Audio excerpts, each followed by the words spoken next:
are you? Yep. Are you guys good to record? Maybe I'm recording right now. Maybe I'm not. Okay. You never do know.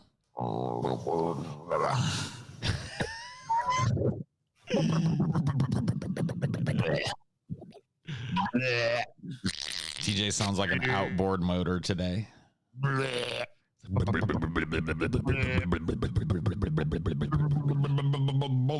back better. Build back better. Build back better, baby. Cop Mala. Oh yeah, you see that shit, TJ? You see how Harris? I predicted that shit months ago. I did a fucking stream where I was talking about who was gonna be Biden's VP, and I said that she was the most likely, and I'm not fucking even remotely surprised. Good old fucking Cop Mala coming your way, TJ. Yeah, me and Scotty talked about it on my show on Abandoned Hope last night. It's fucking. I'm not even vaguely surprised, dude. I want. If I was Biden, that's probably who I'd pick. That's why I fucking. If you were Biden, that's who you would pick. How do you even put yourself in those shoes? Oh, easily. I just okay, so let's see. Who's the most bland, inoffensive, malleable fucking bitch that meets the identity politics criteria that I need to win this election? Kamala Harris. Boo. She'll toe whatever. She'll obviously toe whatever line she's told to toe to advance herself. And she's black and she's a woman. Boo. Dude, I want some fucking dedicated fan to go back and find me calling that Biden was going to be the nominee like a fucking year and a half ago. Yeah, you definitely called that. I need somebody to fucking find that, date it, and then show it happening. You know what I mean? I want like a cut of me saying it, and then I want some naysayers like Biden's out of it. There ain't no way. Biden's got no chance now. And then your nominee is Biden. Like I want it all done like real. Like I. All right, man. I would never say never. Maybe whenever we hire our first couple editors, that could be one of their first assignments. Go back and vindicate. I love it, dude. The first thing, like, go back and show what geniuses were. So TJ's like, I want to have the Cop Mala prediction, and Paul's like, okay, go ahead and give me predicting Biden's going to win. Yep. All right, go ahead. That's your first duty. Show all the times TJ disagreed with me and was like, actually, the more the public gets to know Biden, the less popular he is. And, I wasn't even thinking of you. I was thinking of like just news people saying Biden's gone. I definitely fucking challenged you on it. Like, no, dude, check it out. And I had all these really compelling reasons and stuff. And I was like, wow, yeah, there's just, he's not going to do it. Well, fuck me. He done it. I could have swore that even if I thought an establishment candidate was going to win, I thought it was going to be one of the new fresh faces. I thought it was going to be a Buttigieg. No, they were just there to whip up. They were just there to whip up different kinds of support and then dump it all on Biden at the last minute, dude. I mean, I think if one of them looked more promising, they probably would have fucking dumped the support behind one of them. But I don't think so. Maybe. I mean, maybe but I think it was planned from the fucking jump. Like, I think this fucking circus of the like 90 candidates or whatever that we had to fucking suffer through due to the DNC. Like, I think it was all part of the plan. It's part of the plan to stratify the vote away from Bernie enough to solidify the vote behind Biden. Do you want me to pull up a story on this? Because I don't have any stories. No, it's okay. We're just talking about it. All right. Anyway, let's go ahead and start recording. I've been recording. Okay. I'll start mine then. Anyway, 3, 2, 1. Hey everybody, it's Flash Friday time. How you doing? All right, cool. Anyway, here's the news and stuff. Well, I guess we can banter first. Paul, banter. Okay, good one, Paul. Scotty, banter. All right, no one's got any banter. Let's get right into the news. Madonna's Instagram account flagged for spreading misinformation. So I hate Madonna. I pulled this story specifically because I hate Madonna. Why do you hate Madonna? I don't know. I just think she's a fucking pretentious cunt. And, I don't know. I don't like her. Never liked her. Always thought she was stupid. Always thought her art sucked. Always thought her music was fucking overrated garbage. Yep. That's pretty much it. Let's see what she said. Pop star Madonna has been censured. Oh, I also don't like the fact that she's like scared to age and shit. and like is like what 70 now or whatever the fuck, and still is like, I'm a young fucking hot bangable chick or whatever the fucking. I don't know if she's 70, but I think she's in her 60s. She's 70. She's 70? Fucking 70. I don't know. Dude, I'd still stick it. I mean, I know you would, Paul. I'd still lick it and stick it. You know what I mean? Do you have a Gil fetish? Not really, but I mean, when it comes to Madonna, like if you get the chance to stick Madonna, you do it. You know what I mean? Well, it doesn't matter if it's Grandma Madonna or, you know, fresh-faced young 19-year-old pop star Madonna. You know, whatever version of Madonna you get in whichever multiverse you're in, you get the chance, you fucking slay that. You get the chance, you fuck that Madonna. I mean, because how many people do you know can say like, how many dudes you know can say like, oh yeah, I fucked Madonna once, by the way. Yeah, it turns out she's actually 83 years old. Sick. Crazy. No, she's 61. Anyway, in her post, the singer claimed the vaccine for COVID-19 had already been found, but it was being hidden to let the rich get richer. Well, maybe that was true. I mean, like, you know, she's got the inside track. She knows pretty powerful. She's one of the rich. Right. Yeah, she's one of them. You know, so maybe she knows. Maybe fucking someone dropped something at a party or something. She's like, yeah, we got the vaccine, but we're just waiting to let the rich get richer. You know what I mean? She's got that inside info, dude. But wait, how would holding off on them get the rich richer though? They would get richer by selling the vaccine for a ridiculous sum. Like waiting for things to get worse so that people are more desperate for the vaccine so they can hike the price further. I gotcha. It also directed users to a page debunking the claims in the video, noting there is no coronavirus vaccine. The video was later deleted from Madonna's Instagram page, but not before her fans protested her decision to share the post. Among them was star Annie Lennox, who commented, "This is utter madness. I can't believe you are endorsing this dangerous quackery. Hopefully your site has been hacked and you're just about to explain it." Annie Lennox, another rich person, real fucking scared that this info came out. Yeah, she's like, oh shit, Madonna. They were like fans on her page gave her shit, and then the person that they actually quote is Annie Lennox, another fucking rich pop star. It's like, okay. The video in question showed a group called America's Frontline Doctors speaking outside the U.S. Supreme Court building at an event organized by Tea Party Patriots Action. In the clip, Dr. Stella Emanuel, a doctor from Houston, said she had successfully treated 350 coronavirus patients and counting with hydrochloroquine. Oh, I saw that video. That's the one. That's the bitch that got demon sperm trending because apparently she thinks that a big health concern in America is people fucking demons. And I gotta say, you know, I fucked a few demons in my day, and I never had any trouble. Such a poser, TJ. You ain't never fucked a demon, dude. Dude, I fucked plenty of demons. I'll tell you why I know for a fact you ain't never fucked a demon. All right, go ahead. Because all the demons that I fuck talk about like what a poser you are. They're like, he keeps saying he wants to fuck a demon, but we show up to him and he's like, oh, get away. I don't want to fuck a demon. No. And he hides under his fucking comforter every time. Yeah, well, you know, a lot of demons talk a lot. And then I'm like, shut up, Beelzebub. Come over here and jump on my fucking cock, you piece of shit. Beelzebub, huh? He's like, okay. Yes, master. Like, I'm getting soft. Like, what are you trying to do? Fucking turn me off talking about TJ?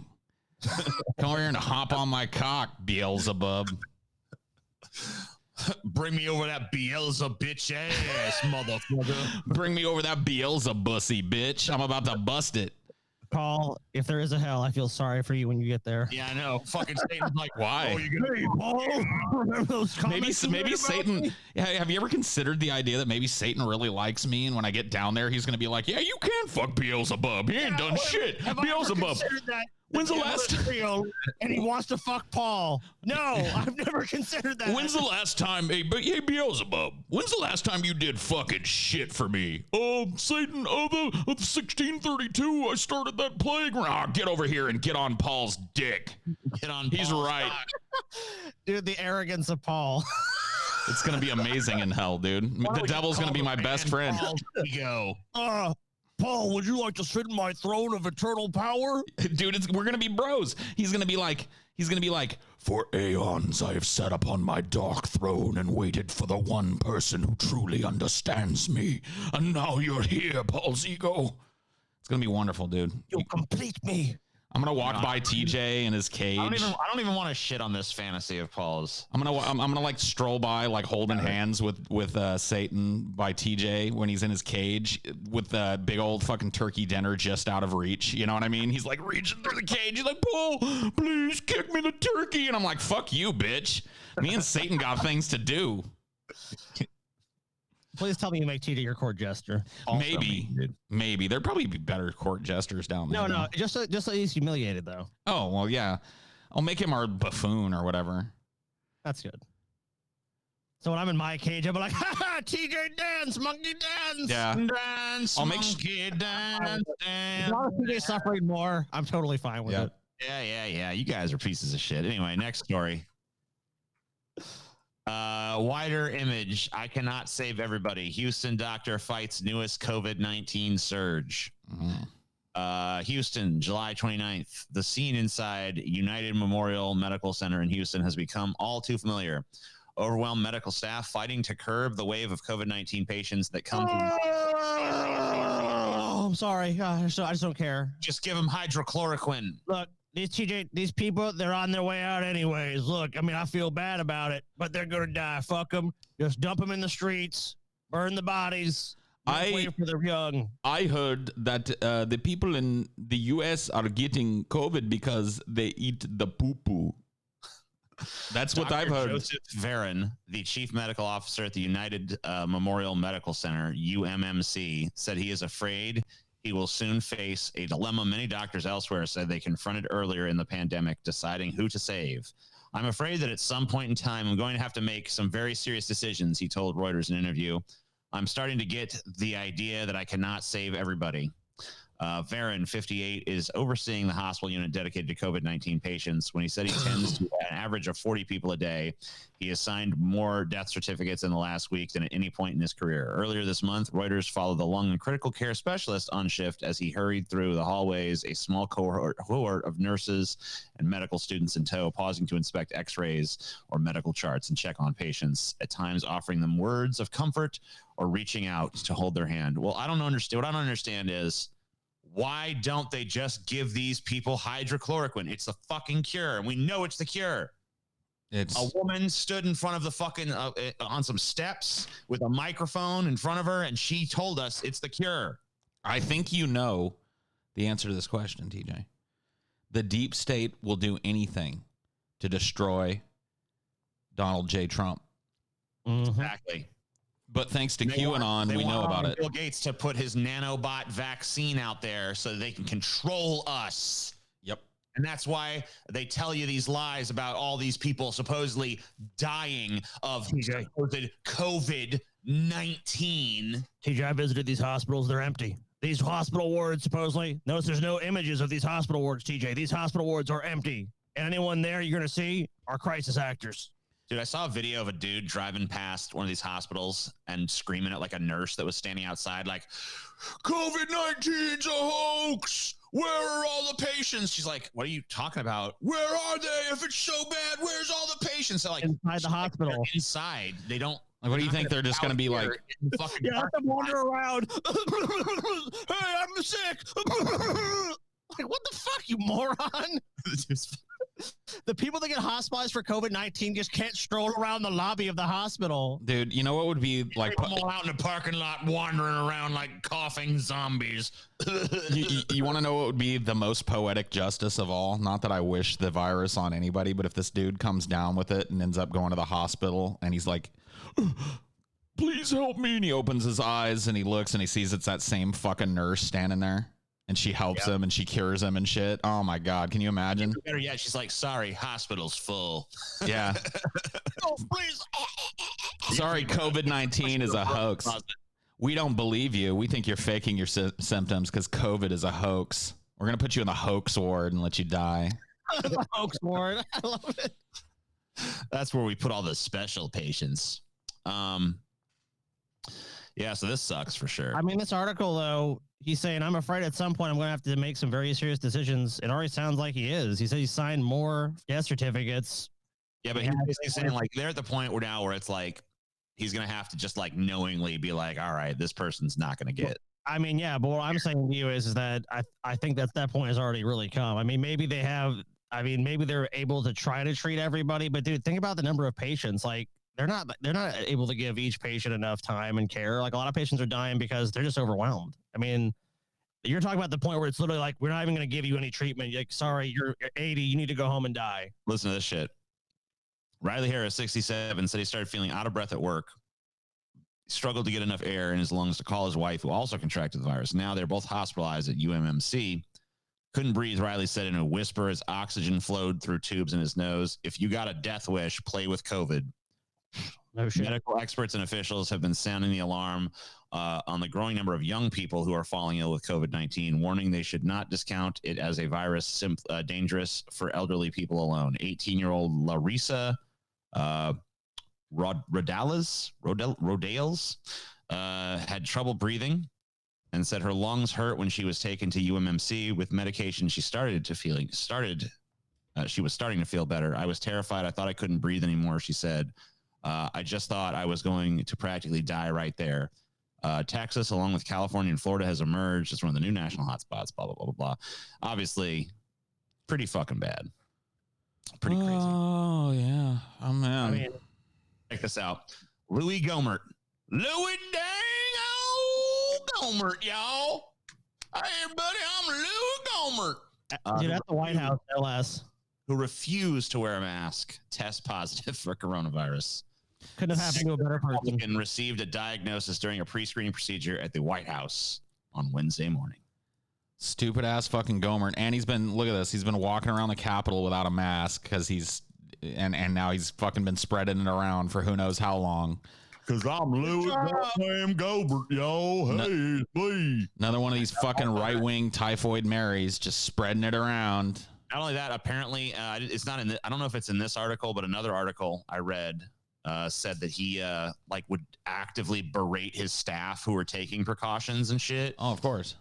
Like, well, you taking precautions? You some kind of fucking sissy or something? I'm Louis Gohmert, and I don't want to see no one wearing no dang mask in my office. We don't need no precautions here. Stupid ass fucking. Will protect us, because I'm Louis fucking Gohmert, representative from Texas, y'all. 8-term, so 16 years. Yeah, this motherfucker's been around forever. Texas Republican has been walking around the Capitol without a mask, has tested positive for the coronavirus, according to multiple sources. Gohmert was scheduled to fly to Texas on Wednesday morning with President Donald Trump and tested positive in a pre-screen at the White House. The 8-term Republican told CNN last month he was not wearing a mask because he was being tested regularly for the coronavirus. If I get it, he told CNN in June, you'll never see me without a mask. Okay. Well, we may never see you again because you may just die from it, you fucking idiot. I hope I never see you again, you fucking piece of shit. He's an evil fuck. He'll be fine. Yeah, it doesn't work on evil.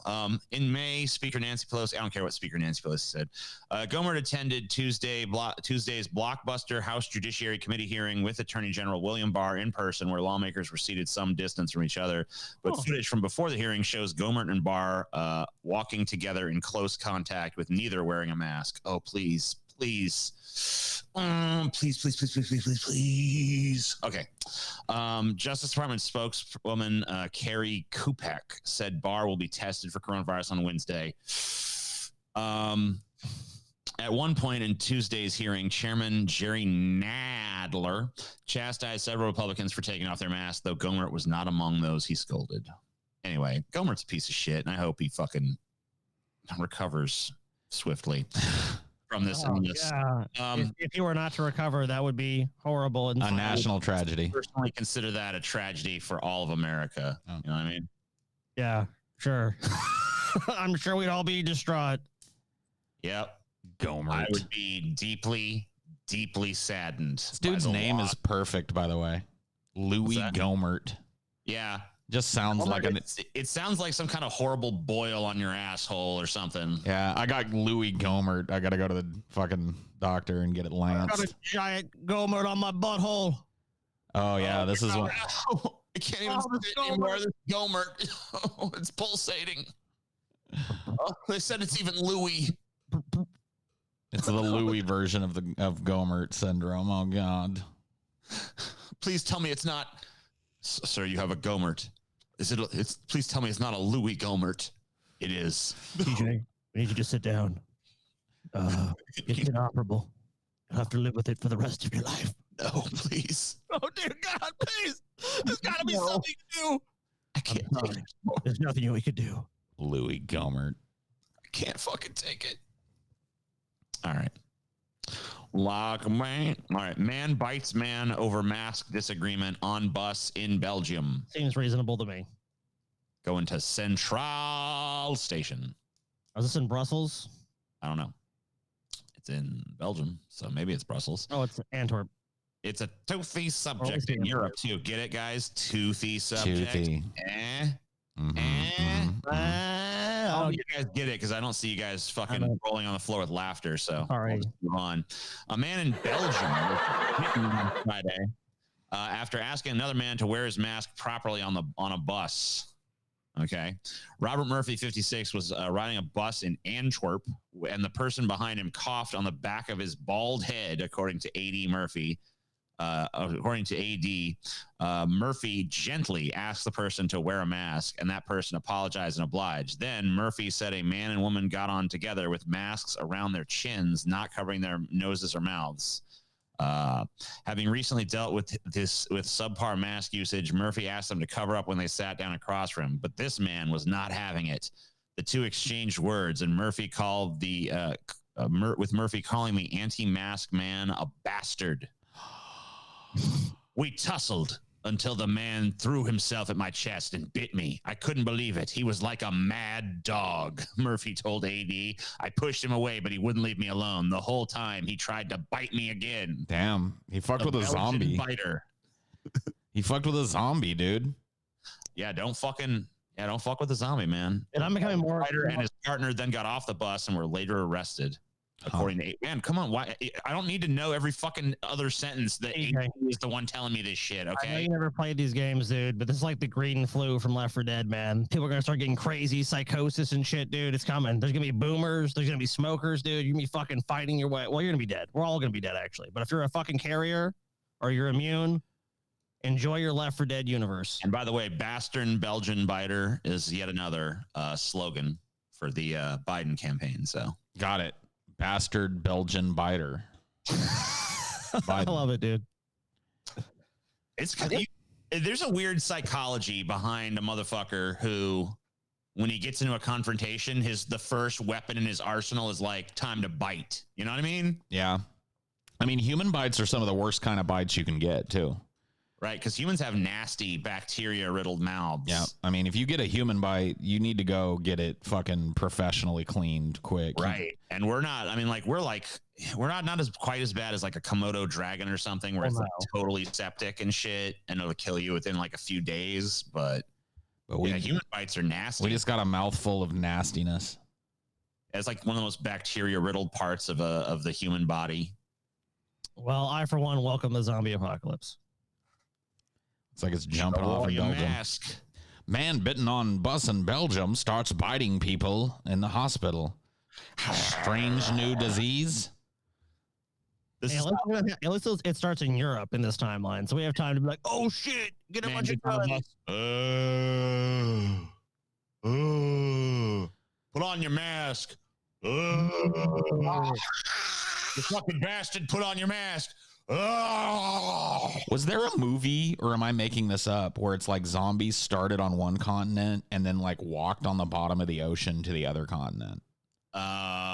Or am I just making this completely up? I think you're making that up, but it does. I mean, there is a scene in Land of the Dead where the zombies cross like a lake, but not the ocean. But they cross a river. I might be thinking of that scene in one of the fucking Pirates of the Caribbean movies too, where the fucking that happens. The skeleton guys are walking on them. Like they know the guys are outside, so they walk along the bottom. And that might be what it is.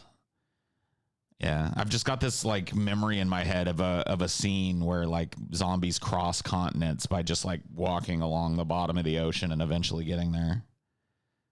Yeah, I can't say that I particularly remember that. I can remember zombies walking across the bottom of a river. I thought it was a lake, but Sky says a river in Land of the Dead. And I can remember the scene you're talking about from Pirates. but I can't remember a scene where zombies specifically walk across the ocean to get from one continent to the other. That'd be pretty fucking crazy. Yeah, that would be pretty cool. Like we could do the world's first underwater zombie film.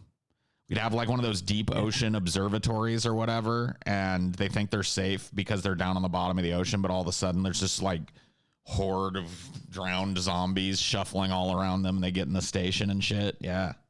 Oh, dude, that'd be cool. I like it. All right. GOP coronavirus bill includes $1.75 billion for construction of new FBI building. Like what? Thank God. Guys, is this what you another positivity? It's not actually. Sorry. How do you love this like pork that gets added on to every fucking bill? I mean, this is fucking. I mean, this isn't pork. This is a whole fucking slaughterhouse. I mean, this is $1.75 billion for something that has literally fuck all to do with the coronavirus. They need to construct a new FBI building, TJ. I mean, what are you talking about? If they want to construct a new FBI building, then fucking pass a separate bill to construct a new FBI building. If they want to look.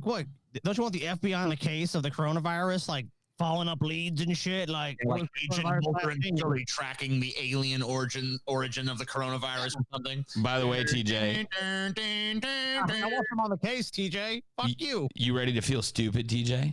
This is the other FBI, the Federal Bureau of Infectious Diseases, TJ. Oh. A coronavirus relief unveiled Monday evening by Senate Republicans includes nearly $2 billion in funding for the Department of Justice to construct a new FBI building. The funding, tucked in a 177-page appropriation section of the package, would provide $1.75 billion for the design and construction of a Washington, D.C. headquarters facility for the Federal Bureau of Investigation, according to the text of the legislation. Definitely COVID related. Definitely. The people of this country, guys, are clamoring for this building. Like, of all the people facing eviction, just facing, devastation from losing loved ones, facing all these horrible things that are going on, the one thing people are clamoring for, and I've heard universally, is like, please, can we have $2 billion for a new FBI building immediately? Hello, sir. My grandma died. I'm not able to pay my rent, and I just got served with an eviction notice, and I just got to say, Washington, please. Please fund a new FBI building in Washington, D.C. Hello, sir. You look like an average American. Can you tell me what your greatest concern is? Well, I just don't know how long we're going to go ahead and dither in Washington, D.C. over there on that new FBI building. I mean, they've been saying they're going to do it, and after 20, 30 years, the FBI sitting in a fucking 70-year-old building over there. My number one concern is make sure we get that updated. Have you seen the FBI's building? It's a dilapidated shithole, you guys. I mean, look at there's a picture of it up top. I mean, just look at it. Absolutely unlivable, unworkable situation. We definitely need to tear this down and rebuild it. Yep. I don't even know how people could work here, guys. Yeah, I wouldn't be able to work there. Imagine how sad. I mean, like, can you imagine just like you work your whole life to be in the FBI, and then every day you got to trudge into this fucking piece of shit building. I love the brutalism, by the way, of the design of this.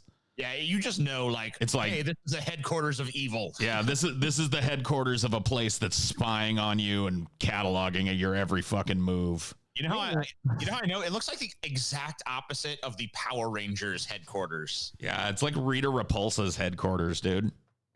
If ever there was such a thing. Hold on, let me fucking find that. Meanwhile, at the Legion of Douchebags, just cut to this building. Give me a fucking break, man. Yeah, like, hold on.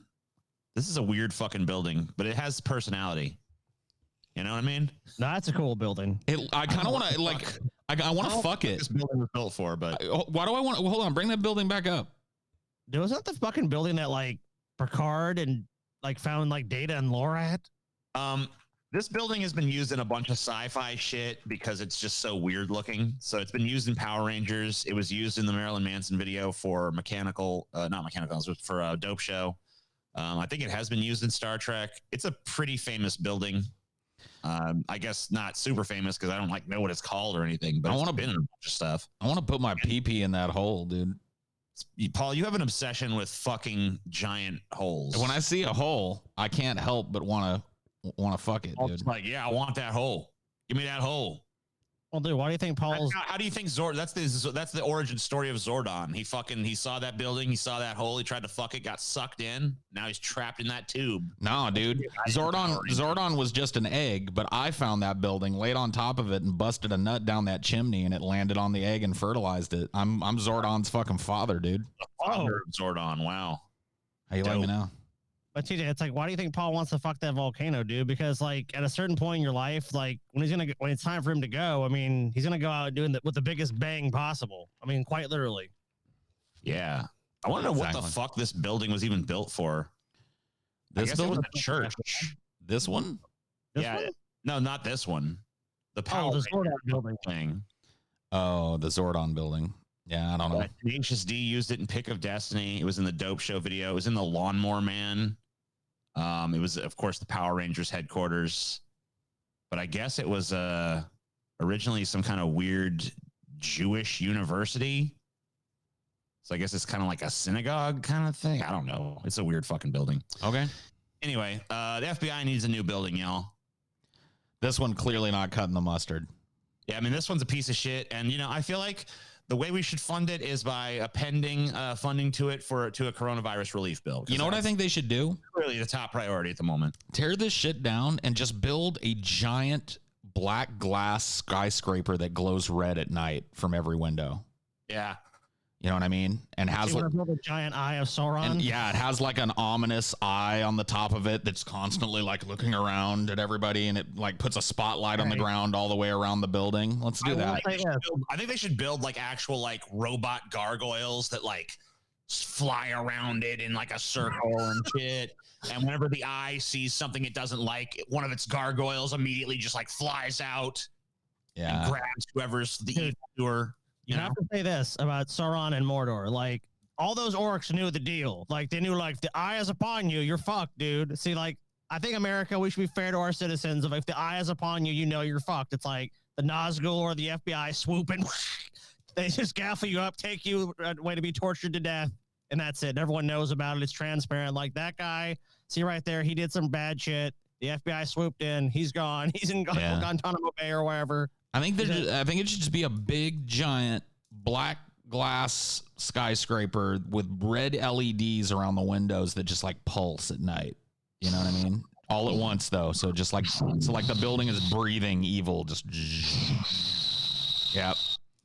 They can have a sign in front. We're watching. Yep. I think the lights should come on suddenly, like, but then they should fade out low. Yeah, like it's processing something.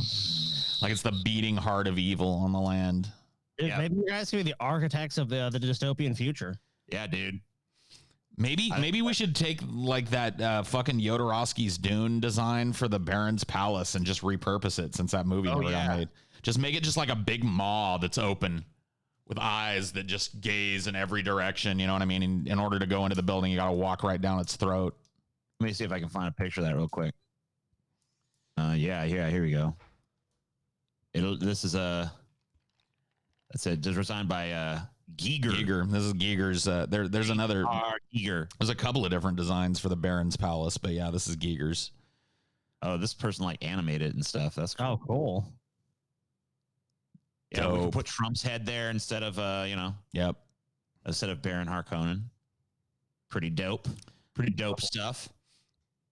Anyway. Double Trouble. World's most identical twins who share a boyfriend are planning to get pregnant at the same time. Dude, my girlfriend showed me this. Are they wearing masks or what's that's the thing? Is here? like she read me this headline and I was like, hot. That's fucking great. Good for him, you know. And then I looked at this picture and I was like, whoa. Welcome to my nightmare. Whoa, whoa. Are these plastic women? Yeah, like what's going on with their faces? I'm confused by that. I'm guessing like Botox or a lot of plastic surgery. They look a lot of makeup too. I mean, granted, they look less freaky in other pictures, but they still look pretty freaky. I mean, that picture there is like nightmare fuel. This one down here, it's like, okay, I'd knock both of them up. Yeah, man, they look pretty. They look like they've had a lot of plastic surgeries and stuff. But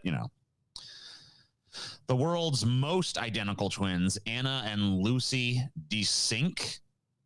have revealed that they are planning to get pregnant at the same time with their shared boyfriend. The sisters, who live in Perth with their partner Ben, appeared on This Morning Today, where they explained that they wanted to experience pregnancy together. The twins, who share a bed with their man Ben, 39, told Eamon Holmes and Ruth Langsford their plans via video link.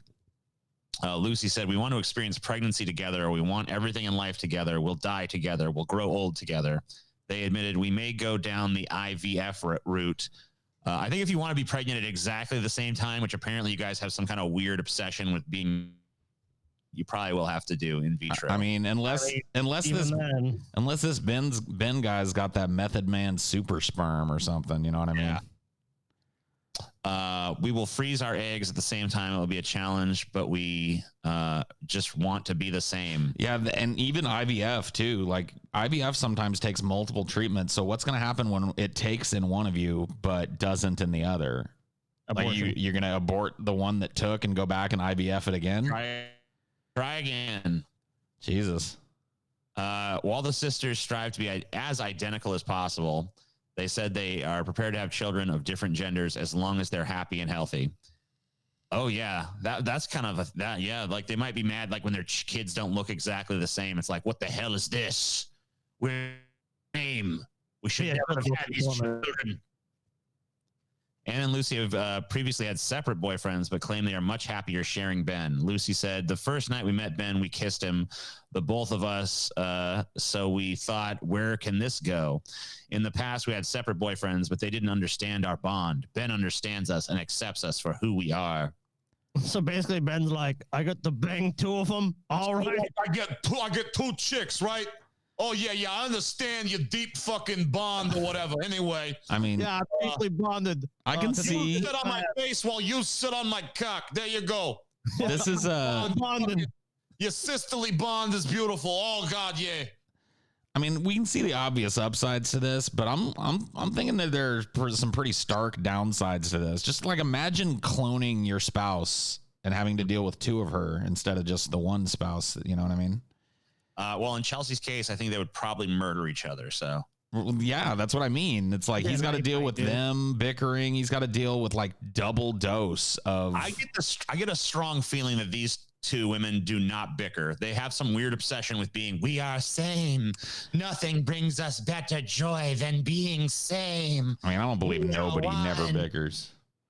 What's that? I said, I don't believe anybody never bickers. So, you know, they got to have disagreements. Maybe not. I don't know. Maybe not. Maybe they are. Maybe they disagree on like what dress to wear that day. I think that's the extent of their disagreements. Maybe. I don't know. It says not only they dress in matching outfits, they've also had the same surgery to achieve their look, eat exactly the same number of calories as each other every day, and exercise for the same length of time. On top of that, they go to the toilet at the same time, share a partner, and refuse to be more than a few feet from one another. So they're basically obsessed with each other. Damn. Like they're I don't think they bicker. I really don't. I do not. You might be right. You might be right. They might just be so used. Well, do you think they bicker at him? Maybe. Now that would be hell. That's what I mean. Bicker, like you could get crossfire going on. Crossfire. They're like hitting you from both angles at once with the same bicker, the same points. Oh my God, please no, stop. I can't take it. Poor Ben. But there's upsides, you know. Poor twin fucking Ben. There's a video of them and there's downsides. There's a video of them. World's most identical twins, Lucy and Anna DeSink, revealed they died after using cryotherapy and botched anti-aging treatment. I don't want to watch that. Yeah, that seems horrible. Yeah, so anyway, there's some kind of video up here. I guess we can take a look. Cam killer. All right. I'm Lucy. And I'm Anna. Hello. And we're the world's most identical twins. Hi, identical. Have you worked at being identical, or were you born like that? Okay, I'm leaving. Damn. Danger. I'm leaving. Did you work to be identical? Were you born identical, or did you? I know what identical twins fucking means. So stupid. Hey, TJ, are we identical twins?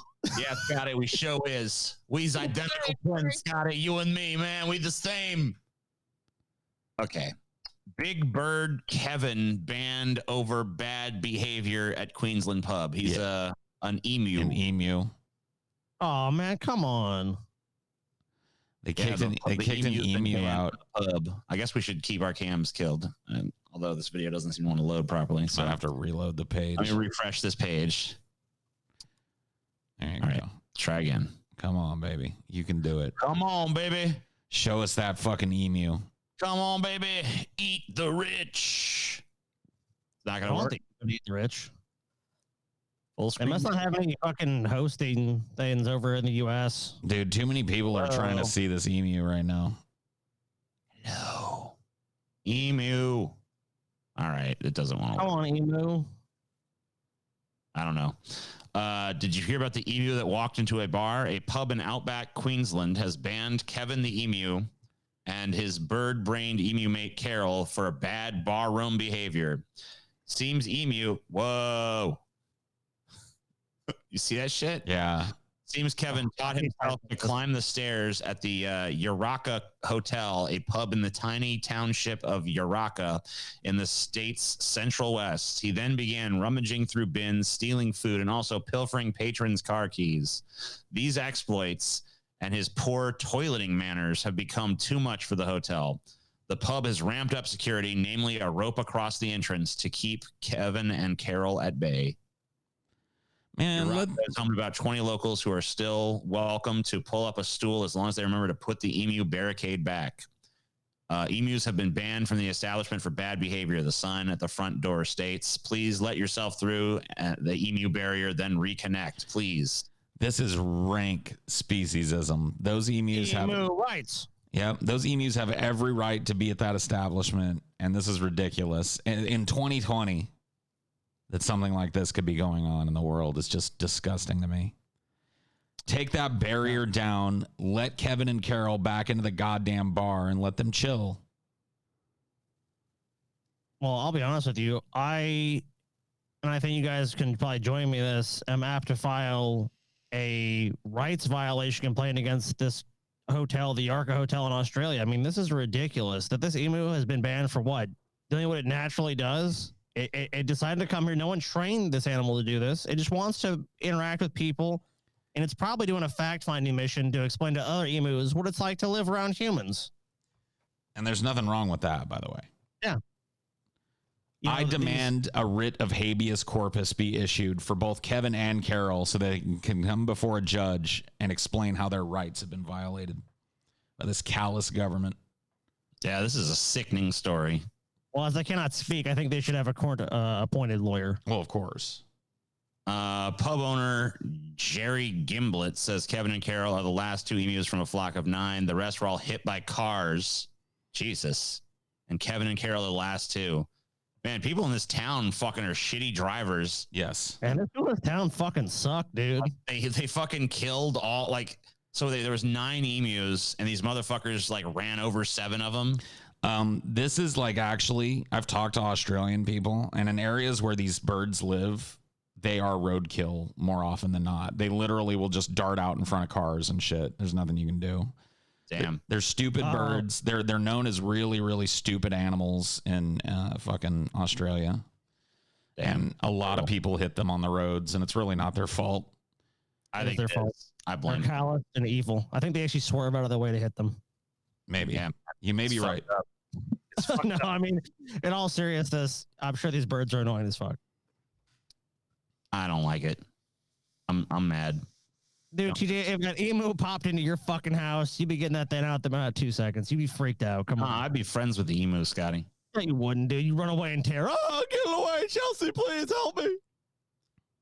Video shows plainclothes NYPD cops pulling protester off streets and loading her into unmarked van. Update. That van looks marked. Yeah, that van is marked. That's a bad picture to pull. It's like, here, there's a van. It's like, well, that van is marked. All right, here. Yeah, that's the video we want to watch right there. Here's the one, I believe. Now, let's see if this one is as weird as that other one we watched. where it looked like it was almost that one we watched the other day. It looked like it was like almost cooperative. Well, this one looks more like what you would expect from a goon squad rolling up in an unmarked van to just grab a person. There you go. Oh yeah, see, that looks more like what you would expect. Yeah. Get back. I don't know why they We're trying to throw someone in the van right now. Yeah, Right. this looks a lot more plausible. Here come the cops using their bikes as a barricade to push people back Bike barricade. so they can load this person up in a fucking unmarked van.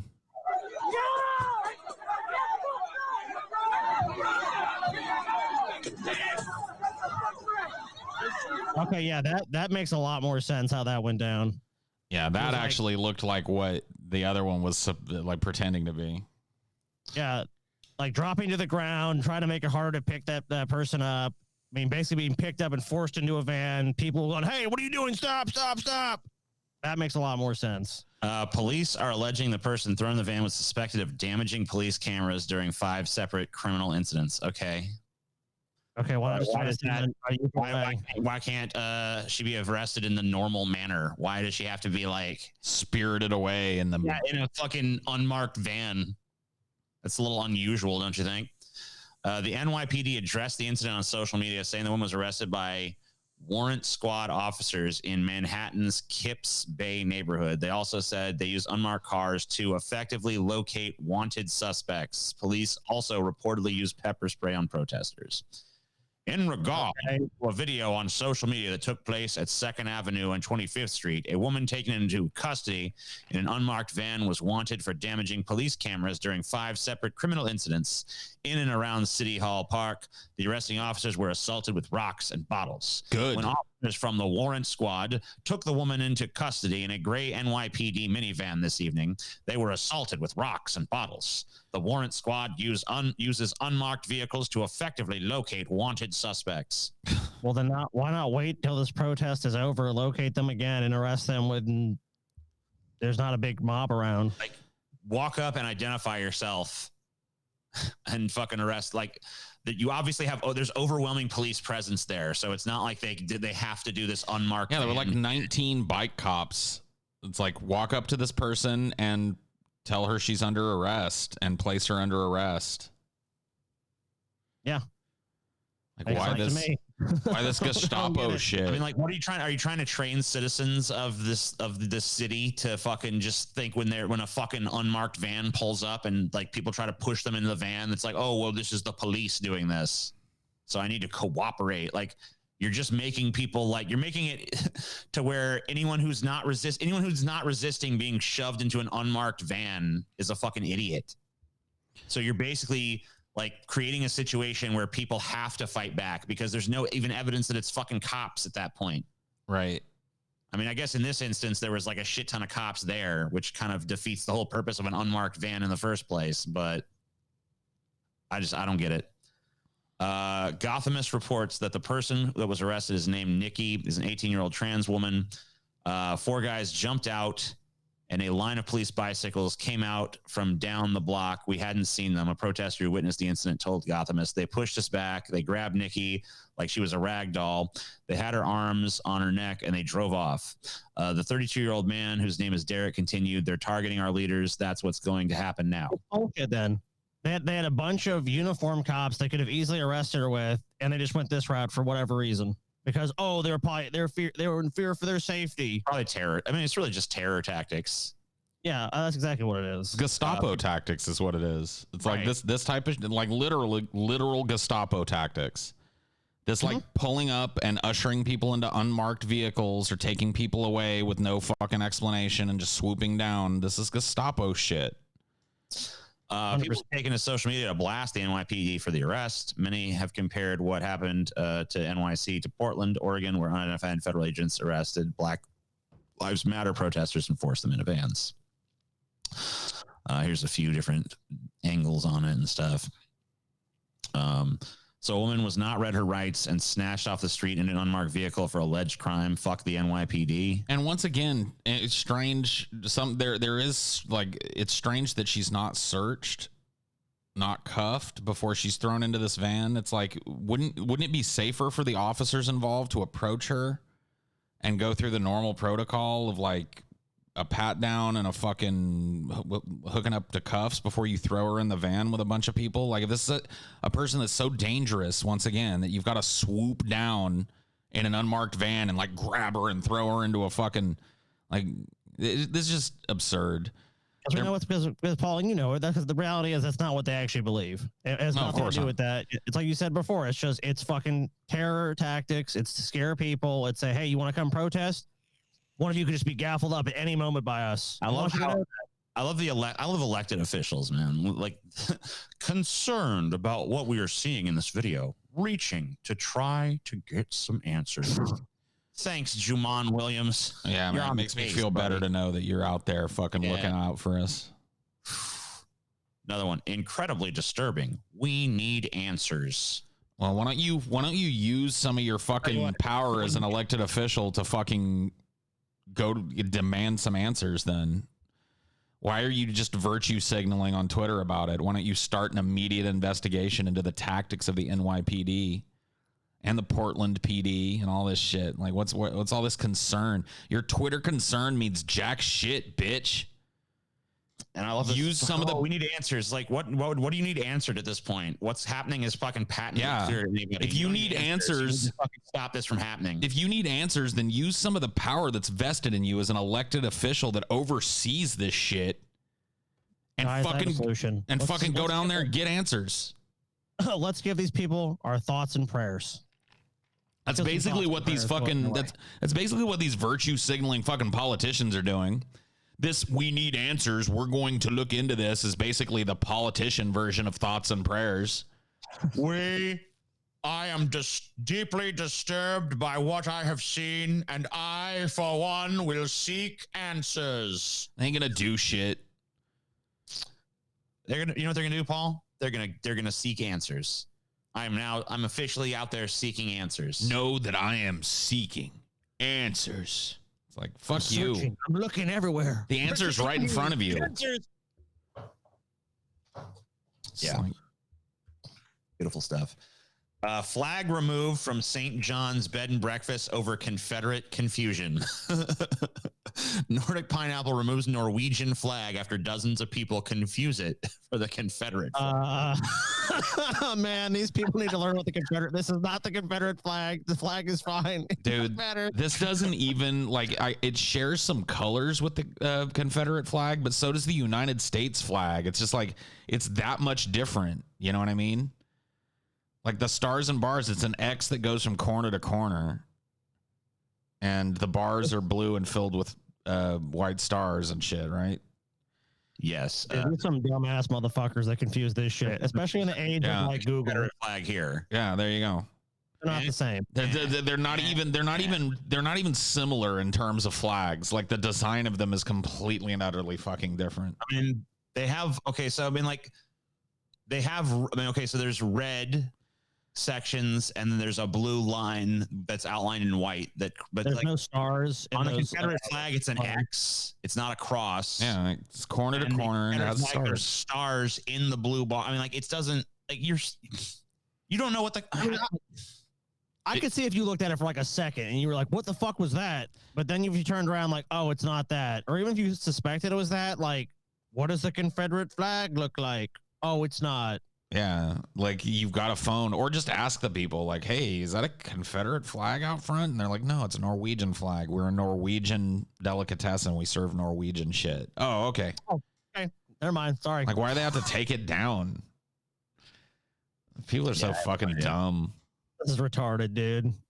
And by the way, the Confederate flag, I mean, like, there's actually a lot of different Confederate flags. And the flag we think of as the Confederate flag is actually one of the Confederate battle flags. It was never actually the official flag of the Confederacy. There were a number of flags associated with the Confederacy. But now it's just become the ubiquitous Confederate flag for some reason. Stars, I can't even fly a flag that kind of resembles the Confederate flag. Like, this is just one of those times where it's like, no. Flag. It looks too much like the Confederate flag, and dumb Americans are getting confused. Yeah. It says bed and breakfast Nordic Pineapple in St. John's had removed their Norwegian flag after dozens of people confused it for the Confederate flag. Craig and Kirsten Offerbecker moved into a historic mansion 2 years ago and turned it into a bed and breakfast. As decoration, they hung a Norwegian flag next to the American flag at the front entrance of the inn.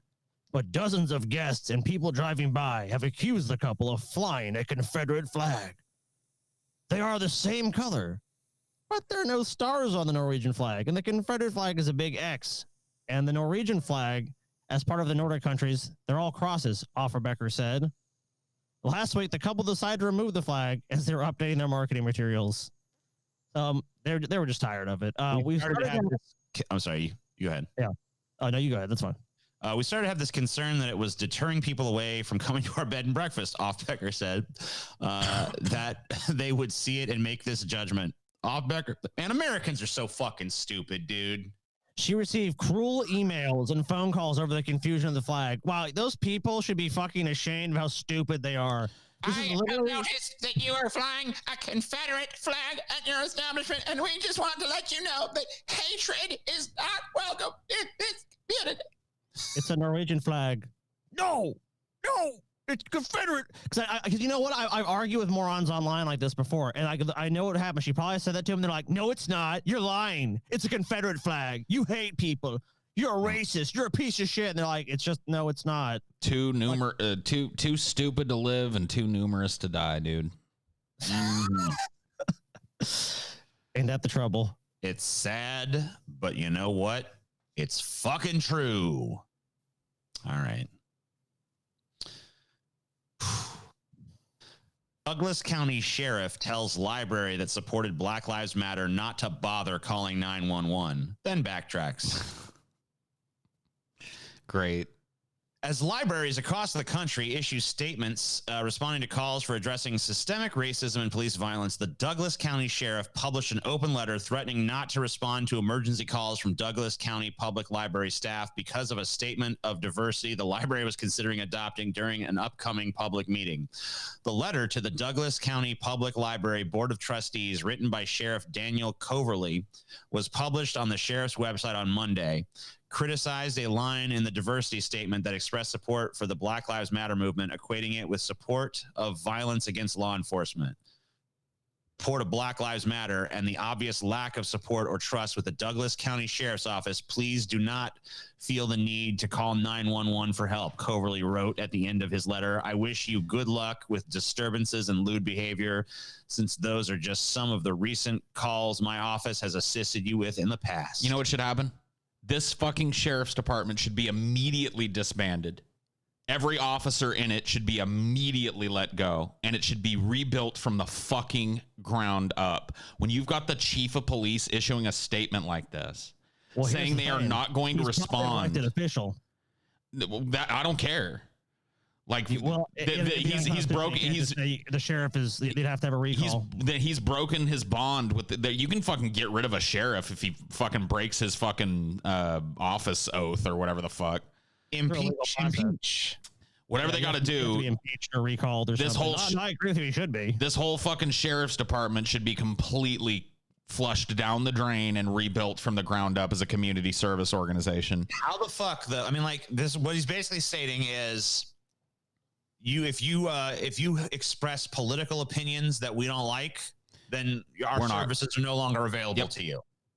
And I don't even care the protection of the police because you fucking support an organization we don't like, and So actually, Paul, good. Then get rid of them. They shouldn't like if they can't fire. The only person they should keep is the sheriff. Then they should recall his ass and fire everyone else in the department. They can actually legally fire. I mean, I'm sure there are fucking ways to remove a sheriff from office. So whatever it is, the city council of this fucking area ought to start proceedings immediately. I don't even care that he walked this shit back. The fact that he had the impulse to do this alone is enough to let me know that he is not on the side of the citizenry of this fucking area. Here's his walk back. My response to the library's proposed agenda item was to provide public comment about their proposed diversity statement and to further provide open commentary. This wasn't written by the same person. No, it wasn't.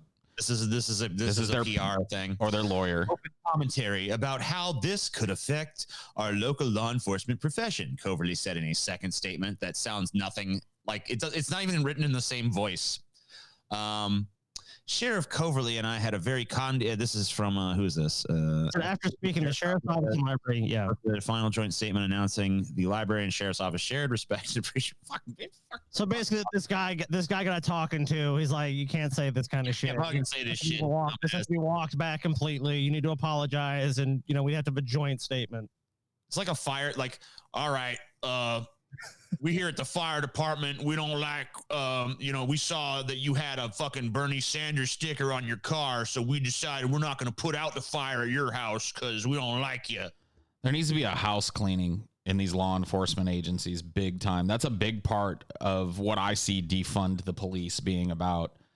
Cycling out some of these fucking obvious bad actors that this type of job has attracted for decades and decades and decades. Power trippers, insecure motherfuckers that want to just have a gun they can point at anybody at any time. These fucks have got to go. They're not community servants. They're not serving the public in any fucking way. It's just they've got to fucking go. We need to re-envision what we imagine police to be. Police are de-escalators. Police are emergency responders. Police are here to help you no matter what. They're not secret investigators. They don't show up in unmarked vans and spirit you away in the middle of the night. They don't shoot at you when you're peaceably protesting. It's not working. Wow. Hey, teacher, remember that ad we saw last night? Yeah. You think we should watch it again? Yeah. Because, Paul, you think that's what America should be? Let's show you what's going to happen, Paul. Let's say you get your wish. Let's say you get your fantasy.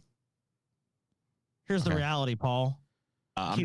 My fantasy of having the police and sheriff departments and law enforcement agencies in this country redesigned to be public servants and not fucking. It is, Paul. You're gonna see. You're gonna see by the end of this ad, Paul. You've retracted every statement you just made.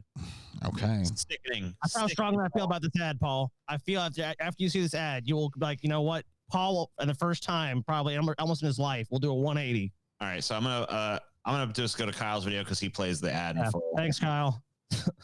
We're stealing from you again, Kyle, but you stole this ad anyway. You can't steal a fucking ad, can you?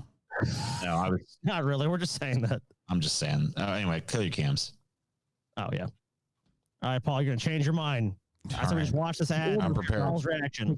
Seattle's pledge to defund its police department by 50%. There's a dude sneaking around from police control. Joe Biden said he's absolutely on board with This is such a fantasy. There's no one here to answer your emergency call, but leave a message.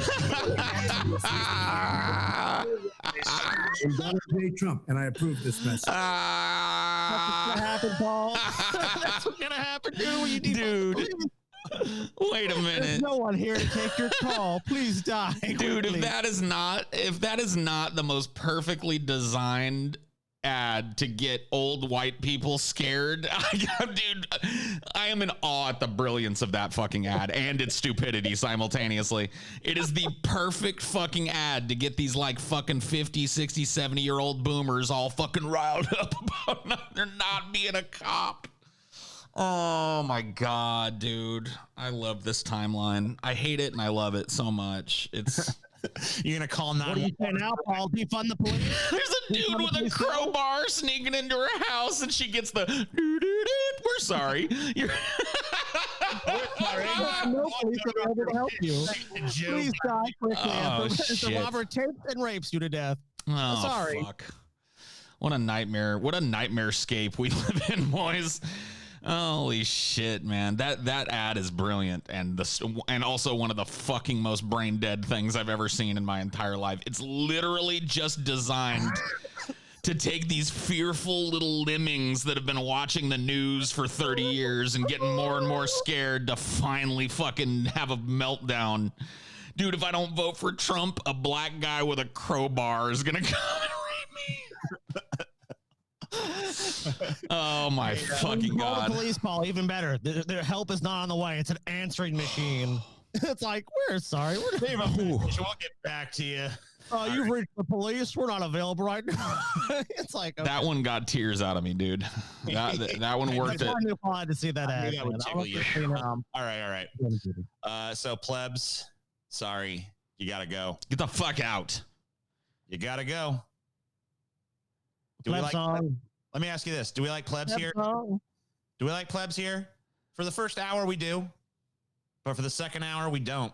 If you want to see the rest of the show, please, dude, consider joining our Patreon. TJ, it's time for the new shit. Do we like plebs? No. Do we want plebs? No. This is the new shit. Get with it. All right. Go away. Get with it. Are the plebs gone? They're gone. TJ, I'm hip. Are the plebs gone, you guys? They're gone. Are they gone? They're gone. Okay. Then let's talk about some real fucking news. Oh my God, finally. Thousands of protesters gather in Seattle in solidarity with Portland. Police declare riot. Riot. You want to call it? And Chris Grigel. What else would you call it, TJ? What else would you call it when people destroy and loot and burn? What would you call that, TJ? Good time. TJ, do you even believe a riot exists? I mean, at this point, does the left even believe in riots anymore, TJ? Can there even be a riot? Yeah. Okay, so Seattle police declared a riot Saturday following a large demonstration.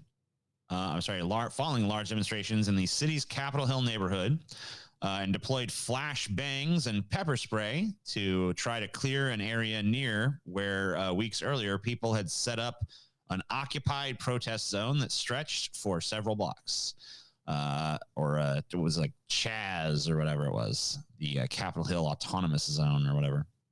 I think they renamed it something else later, but I can't remember the second name. Yeah. Via Twitter, police said that they made more than 24 arrests for assault on officers, obstruction, and failure to disperse. They also said they were investigating a possible explosive damage to the walls of the city's East Precinct police station. Authorities said rocks, bottles, fireworks, and mortars were thrown at officers as they attempted to clear the area over the course of several hours, stretching into Saturday night. One officer was hospitalized with a leg injury caused by an explosive. Oh, no. Earlier, protesters in Seattle broke through a fence where a youth detention facility was being built, with some people setting a fire and damaging a portable trailer, authorities said. Now, I can't imagine why a community would want to burn something like a youth detention center around. Yeah, it's like a kiddie prison is being put up in your neighborhood. I wonder why people would have any instinct to burn a fucking place like that to the ground. It's like, hey, I don't know why. That child prison was going to employ a lot of people. And I love all the good high-paying jobs there would have been there. I love the rhetoric that comes out of the police department about how they arrested people for assaulting officers and how it contrasts with the pictures that come out of this. Look at these people just running away from these goons, hosing them down with pepper spray. It's like, you know what 90% of those assaults probably were? Them throwing fucking tear gas grenades at these protesters and the protesters throwing them back. Oh, that's assault on an officer. Never mind the fact that we just threw that fucking grenade at you. This is fucking ridiculous. The rhetoric that comes out of these fucking police departments, you have got to have the cock of your oppressor so far down your throat to believe a word of that shit. Oh yeah, the people were just too unruly, so we had to show up and act like a bunch of fucking Nazis. Look at this shit. Paul, you want even further proof? And you might be able to find this. There is actually a lawyers guild that sends legal observers to these events in Seattle, and the police target them, knowing they're legal observers. They're not actually participating. They're not like throwing shit at the police. They're not doing anything. They're there to observe them. They target the press. Attack them and target them. They target the press. They target fucking observers. They target people. Look at this dude on his bike. Yeah, it looks like he's up to a lot of fucking shenanigans, doesn't he? Yeah, who's assaulting who? Because most times we see these protests, they're largely fucking peaceful. And then somehow the police say, oh, it's a riot, so we can crack down and do whatever we want to you now because you're rioting and it's an unlawful assembly. Give me a fucking break. Totally ridiculous. Let's see. Earlier this week, King County Executive Dow Constantine, in response to longstanding demands by community activists, said he would work to eliminate youth detention centers in the county by 2025. Well, these protesters were just helping you. On the youth detention center, eliminated them in 2020. Yeah, look how quickly they got that fucking taken care of. Didn't take 5 years, did it? Just burn. It turns out that the quicker solution was burning it down. Yeah, if that's your fucking proposed solution, why don't you just do it now? Just let all these fucking kids out of kid prison, and then let these protesters work their frustrations out by burning down these canker sore symbols of fucking fascist oppression that are dotted all over their neighborhoods like a fucking bad case of the measles or some shit. Fuck this. Means nothing, though. Yeah, look at these people. Look at these riotous people. Don't you just want to chuck a flashbang into this group of people, Scotty, right now? Look at them. Look how dangerous they look. Yeah, dude, yes. I want to tear gas them. I want to spray pepper balls at them. I want to shoot those at them. I want to shoot rubber bullets at them. I feel good. Fuck these people. Look at them. Walking along the street, minding their own business. I mean, I don't know, man. I think they need to be fucking targeted. I think all of those people are agent provocateurs. They're people who are about to start a fucking massive riot, and the police, in the defense of justice in the city, are forced to take these actions. They don't even like them. Prior to Saturday's protest, Seattle Police Chief Carmen Best had announced officers would be armed with pepper spray and other weapons, promising officers would not use tear gas and urging demonstrators to remain peaceful. In the spirit of offering trust and full transparency, I want to advise you that SPD officers will be carrying pepper spray and blast balls today. In the spirit of trust? Yes. So what is this? What is this? So okay. So it's not trust. It's not in their mind. It's not the fact that these guys show up every time there's a peaceful protest and hose people down with chemicals. Look, guys, Paul, in the spirit of trust, I got to tell you that I have a pair of brass knuckles in my pocket. And if you offend me to even the slightest degree, I'm going to punch you in the face with them. In the spirit of trust, I felt the need to tell you that. So stay in line, Paul. Stay in line. Like what? You can't fucking say, like, in the spirit of trust, we want to let you know that we're armed and we'll hurt you if you fucking step a toe out of line. That's not what happened. The spirit of trust would be like, in the spirit of trust, all of our officers today are unarmed. Yeah. In the spirit of trust, our officers will be attending the protest today to facilitate help for anybody that may need it. They'll be passing out bottled waters to make sure that the protesters remain hydrated. And they will be there to, break up any fights that may happen, any scuffles that may happen. You know what I mean? That's the spirit of trust. Like, because we cops do this all the time. If there's let's say like a sporting event's going on, they'll block off roads. They'll work those events, and they somehow don't need to crack down on anyone that's there. Let's beat the shit out of all these people, huh? That'd be a good way. It'd be a good use of our time and resources. How can the community doesn't trust us. I know how we can regain their trust. When they protest, let's attack them. Yeah. It's brilliant. It's got to work. Attention, citizens citizens of the hold on, I got one more bit, TJ. Okay. Attention, citizens of the Empire. In the spirit of trust, we would like to let you know that the stormtroopers will be carrying repeater laser rifles at today's peaceful protest and may use them on you. I mean, come the fuck on. If you press view, let's move on. All right, so Paul, I picked this one specifically to make you have to fucking bite your tongue, dude. Oh, okay. We'll see how good we'll see how much you can bite it. Man allegedly decapitated landlord with samurai sword over rent dispute. Wow, Paul, really? This is a tragedy. That's terrible. A man allegedly used a samurai sword to decapitate his Connecticut roommate, a nationally known bridge player. What? And has refused to talk with investigators about the crime, claiming he is a sovereign citizen. According to reporters, a sovereign citizen, dude. Jerry David Thompson, 42, of Hartford, moved into a vacant bedroom in the Asylum Avenue home. Asylum Avenue? This is fucked up, dude. Everything about this story is beautiful. Victor King, 64, a Travelers Insurance Company retiree and professional bridge player, He wants a professional bitch player. Bitch player. Thompson. Professional bitch player. You know how it is. Thompson threatened his landlord with the sword after the two men had disputed about the suspect not paying the rent, according to the arrest warrant cited by the news outlet. A day before he was beheaded Sunday, King reported to the police that Thompson had waved the blade at him, the Current reported. When King's friends could not reach him Sunday, they alerted authorities. Police and firefighters later forced their way into the house and discovered the grisly, bloody scene. Police tracked Thompson down and pulled him over in the city's north end, but he refused to say anything to investigators, but just scribbled on a piece of paper. Paper in glove compartment in Jeep is all you need, according to the report. In the vehicle's glove compartment, cops found paperwork suggesting that he considered himself a sovereign citizen and not subject to the law. Thompson, who has previous convictions for assault and robbery, was arraigned Tuesday in Superior Court, where he remained mum and was ordered held on $2 million bail. Jesus, $2 million. King worked in IT at Travelers for more than 20 years, retiring in 2018 to focus on playing bridge, the news outlet reported. He was very good at it, very good at teaching others.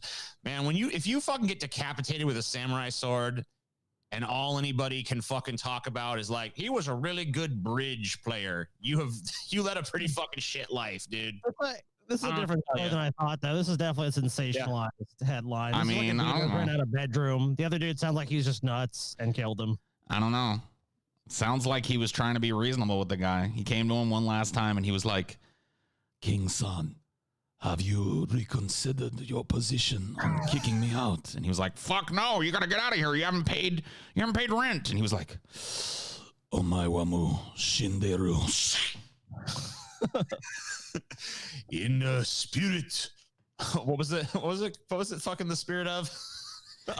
In the spirit of trust, I behead you. Yeah. Omae wa mu shinderu. And the guy just stood there for a second, like with a confused look on his face, and then like a line appeared on his neck and started bleeding, and then his head just went rolled.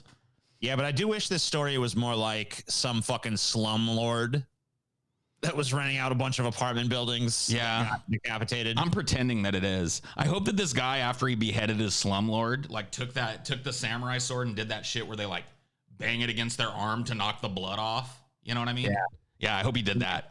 And like kind of wipes them on their sleeve as they like back in. Yeah. Yep. And then he goes on a crusade and just kills a bunch more landlords all across America. So like Hatred, but landlord edition. Yeah. All I'm hearing is that this guy was going to get kicked out, so he went and visited fucking, what's his name? Hattori Hanzo, dude. Convinced him to make one last weapon of death.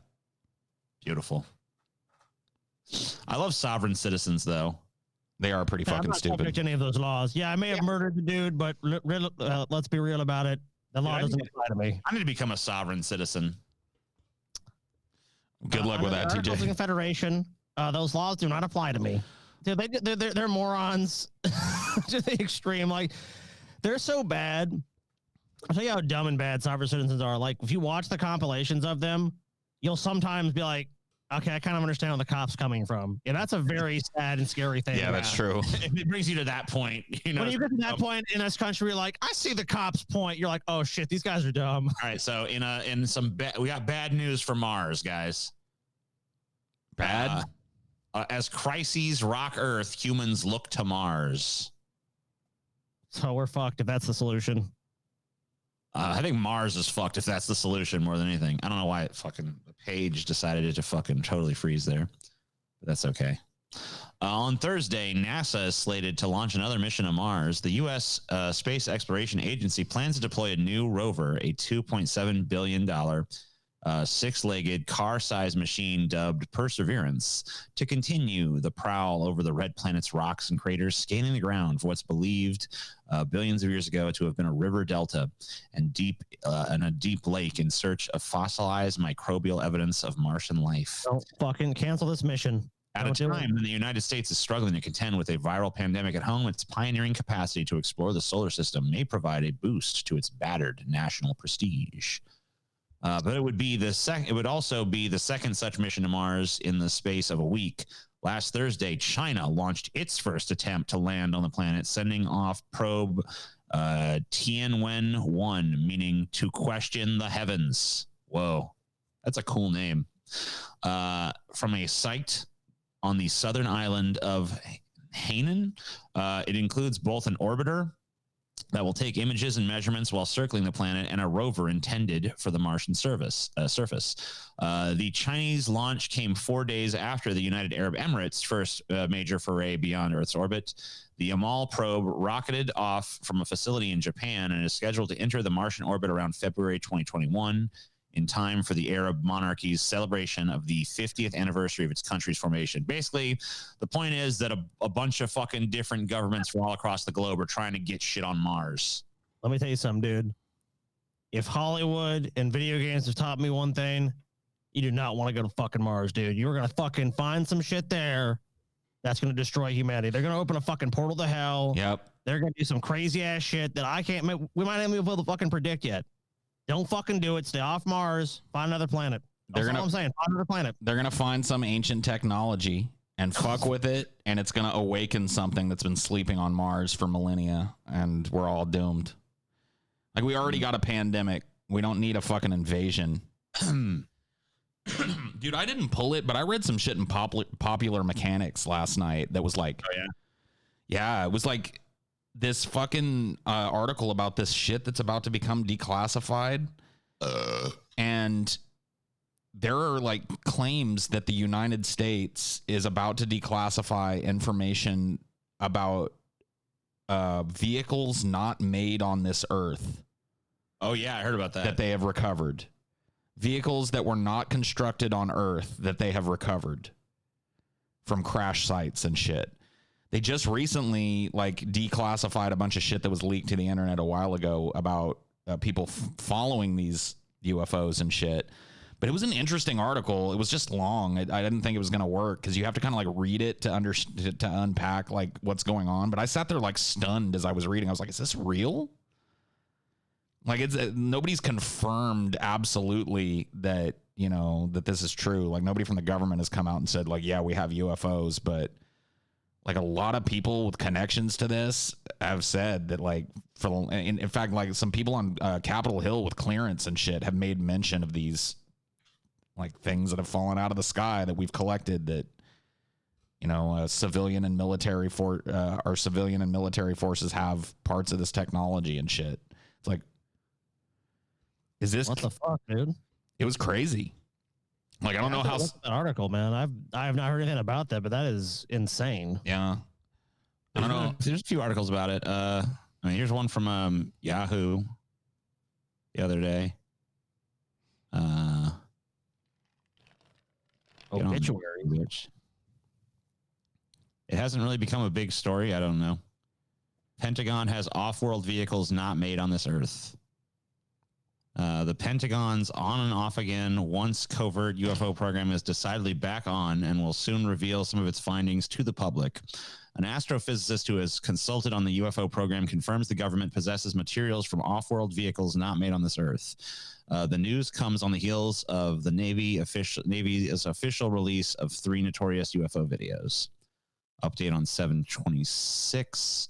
We've updated the story to include official comments provided by the Pentagon to Popular Mechanics, as well as clarification of Senator Harry Reid's original comments in the New York Times report. For years, the U.S. government has repeatedly changed its tune regarding its official involvement with UFO research. As recently as February, a Pentagon spokesman told Popular Mechanics that while a government program did investigate unmanned aerial vehicles, UAV, and other unexplained aerial phenomena, for some time last decade, funding dried up in 2012, but when Popular Mechanics thoroughly investigated the covert program, multiple sources said it's still ongoing to this day. Area 51, dude. I want to believe. Now, a new report in the New York Times confirms those accounts. The government's UFO unit currently resides in the Office of Naval Intelligence, where it deals with classified matters. Per the report, even though the unit itself isn't classified, the Unidentified Aerial Phenomena Task Force is meant to standardize collection and reporting on sighting of UAVs and publicly divulge at least some of its findings twice a year, according to the Times. In a June Senate committee report, the Senate authorized appropriations for fiscal year 2021 for the task force supporting its efforts to reveal any links that unidentified aerial phenomena have to adversarial foreign governments and the threat they pose to the U.S. military assets and installations. Blah, blah, blah. Marco Rubio, blah, blah, blah, blah, blah. Chinese or Russians. Da, da, da, da, da, da. I don't know. Kind of not much real info on it yet. But we'll see. Off-world vehicles not made on this planet, dude. Come on, TJ. We shall see. True, man. You know it's true. Don't you want to believe? To believe. Anyway. You must want to believe. So here I thought we'd do a timeline. There's a timeline here of all the shit Ellen has been, all of the Ellen DeGeneres show controversies of 2020. Okay. Cool. So we could follow this weird shit. We have a scumbag timeline. Neat. So in February, DeGeneres has long been considered one of Hollywood's friendliest power players, but her lovable and funny reputation took a bit of a hit at the start of the year after Dutch beauty vlogger Nikki DeJager, known by her 13.5 million YouTube subscribers as Nikki Tutorials, visited the show and accused the talk show host of being cold and distant toward her. During an appearance on the Dutch show Die Wereld Draait Door, I'm sure I butchered the fuck out of that. I'm sorry, Dutch people.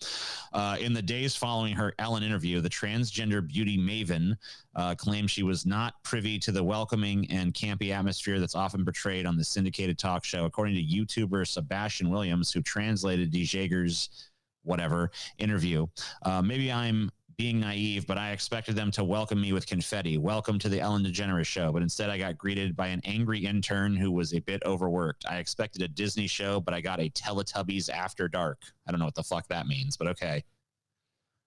So the Ellen show was not as welcoming to some random ass guest as that random ass guest expected. Not really a huge controversy in my mind, but okay. Let's keep going. March, DeGeneres was dubbed one of the meanest people alive by comedian and podcaster Kevin T. Porter, who launched a Twitter thread on March 20th, encouraging people to share their harrowing encounters with DeGeneres. Harrowing?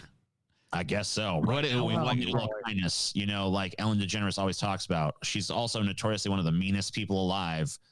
Respond to this with the most insane stories you've heard about Ellen being mean, and I'll match every one with $2 to LA Food Bank. Okay. Thousands of people commented, including people who claim to have worked with at the Warner Brothers lot near the studio where Ellen is taped. I mean, I wonder if this guy could have done this with literally any celebrity, though. You know what I mean? Yeah. Like if this dude was like, yeah, fucking Tom Hanks is a scumbag. Any stories you got about him, I'll donate $2 to charity. They wouldn't have made very much money. I mean, I'm just saying, like, doesn't it kind of encourage people, even if they don't have a fucking Ellen as a cunt story, to make one up? Dude, I'll say this. I mean, maybe with some people that happens, but I think a lot of times, like, if people don't have that kind of reputation, you're not going to get many stories. All right, here we go. So here's one of the claims.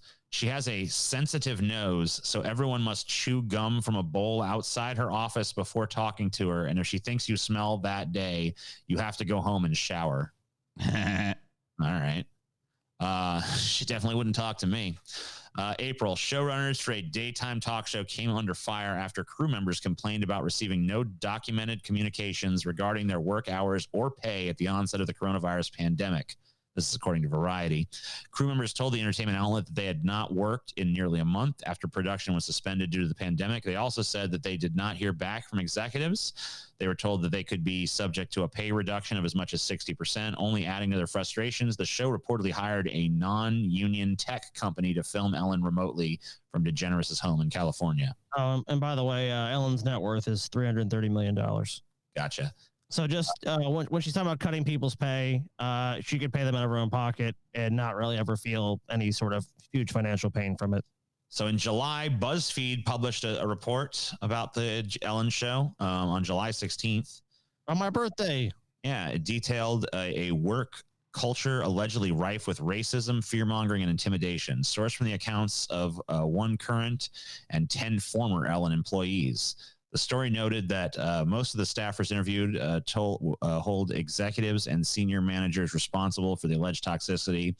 One source, though, pointed out that the show bears Ellen DeGeneres' name, which I don't think needs to be pointed out. Yeah, why doesn't it need to be pointed out? That's a stupid thing to say. BuzzFeed, and it should be noted they were all granted an anonymity in the story, claimed that they were unlawfully fired from their posts for taking sick leave or bereavement. One black woman accused producers of making racist comments and enacting microaggressions toward her, along with a former white colleague's joke about getting her confused with another black coworker who had a similar hairstyle. She claimed that a white staff writer for the show once told her, "I'm sorry, I only know the names of the white people who work here." Whenever I brought up an issue to my white male boss, he would bring up a random story about some random black friend that he had and how they managed to get over stuff, she explained to BuzzFeed. He would use his black friend as some way to say, "I understand your struggle," but it was all performative bullshit. The show's executive producers, Ed Glavin, Andy Lasner, and Mary Connolly, issued a joint statement regarding accusations, saying that they were truly heartbroken and sorry to learn that even one person in our production family has had a negative experience. What a PR response. Yeah, they're truly heartbroken. And not who we strive to be, and not the mission Ellen has set for us, the statement. Glorious leader. Clearly Ellen. it is. For the record, the day-to-day responsibility of the Ellen show is completely on us. Already jumping in front of that bullet for Ellen. Yeah. We take all of this very seriously, and we realize, as many in the world are learning, that we need to do better, are committed to do better, and we will do better. So, I don't know, really not too much on Ellen herself other than this like gumball thing. It seems like she's, even if she is a cunt, she's got enough other cunts to jump in front of the bullet for her. I mean, if she's like, think about this. If she'll kind of come away unscathed, even if she is a total piece of shit. But she is. I mean, it just proves like even if you say that she dodges most of the criticism here, like if I've got a show named Paul. The Paul Show. You know what I mean? And people are fucking watching it, and the people that work on it are being treated like shit, and I'm a fucking millionaire 300 times over, and I don't say anything about it. It's clear that that's fucking rolling from downhill. That's how she wants her show run. Because like, what would it take for Ellen to end this toxicity? Telling the people that manage her show, like, if you don't start treating people right, I'm gonna fucking walk. Yeah, or I'm going to fire you. Or I'm going to fire you all and hire a new fucking production company. They'd roll over like a dog for Ellen. Of course they would. So she doesn't care about this shit. And in fact, I believe she's at the fucking heart of it. There's no way that an organization is toxic, but the person at the head of it is just the nicest piece of peach pie you ever fucking ate in your life. It's like, no way. Nope. She's a shitbag. Well, everyone that works for you is a douchebag and treats everyone else like shit. My hands, what? Paul himself, super nice guy. Just the nicest. Come on. No prosecution in alleged 2019 assault on comedian Andy Dick. We looked at this video, right? Yeah, this is an update on the video of Andy Dick molesting and then getting the shit beat out of him, some patron outside of a bar here in New Orleans. One-Eye Jacks. Yep. A man arrested last year in an alleged assault on comedian Andy Dick won't be prosecuted, a spokesman for New Orleans district attorney said Tuesday. Ken Daly, a spokesman for the district attorney Leon Canizzaro's office, said in a statement that Dick has not kept in touch with prosecutors and hasn't been cooperative. Shockingly, the Times-Picayune/New Orleans Advocate reported. A video recorded outside a French Quarter nightclub last August showed the comedian being knocked unconscious. Daly's statement said that the case could be revived if Dick reestablishes contact with the district attorney's office. We have long believed this matter was only a case due to the infamy of the alleged victim, attorneys Michael Kennedy and Miles Swanson said in a statement on behalf of Hale. For the first time in almost 12 months, Mr. Hale will be able to rest easy tonight. Picayune/New Orleans Advocate said its attempts to contact Dick on Tuesday were unsuccessful. There was not an immediate response to messages seeking comment that the Associated Press submitted Tuesday evening through Dick's website and by email to a management agency. We should probably take another look at the video of Andy Dick getting punched in the face. All I can think about when I think about Andy Dick is the time, was it you and Paul that, or someone trolled him with the deep fat fried shit? It was me and Paul. Yeah, we We were up all late, and somebody told us he was streaming, and it was a wreck. And so we ended the stream and went inside and got on the actual computer and sat and watched him and got him to say deep fried fans, I think, once. Yeah, we're trying to get him to say deep fat fried, but he fucking, when he finally said it, was like, no one cares about deep fried fat or whatever the fuck. We're like, oh, damn it. It was still pretty cool. Much like no one cares about Andy Dick now. Damn it. But yeah, that was a weird stream, dude. Andy Dick was clearly on coke and shit, sitting there all fucking hyped up. He was playing music alternately, and there was somebody, I think it was his son, sleeping on the floor with a blanket pulled over his head. They kept like waking up and telling him to be quiet. And then he'd be like, and he was playing like loud music, and there was like someone trying to sleep, and he's like drunk, and he's just like, seemed like a horrible, like unlikable person to be around, but he also kind of was sad, like you felt bad for him on one level. Didn't Andy Dick like live in like a shack and behind somebody's house for a while? Oh yeah, he's been in hard times a few times in his career. Andy Dick's net worth is like $80 at this point. That's generous.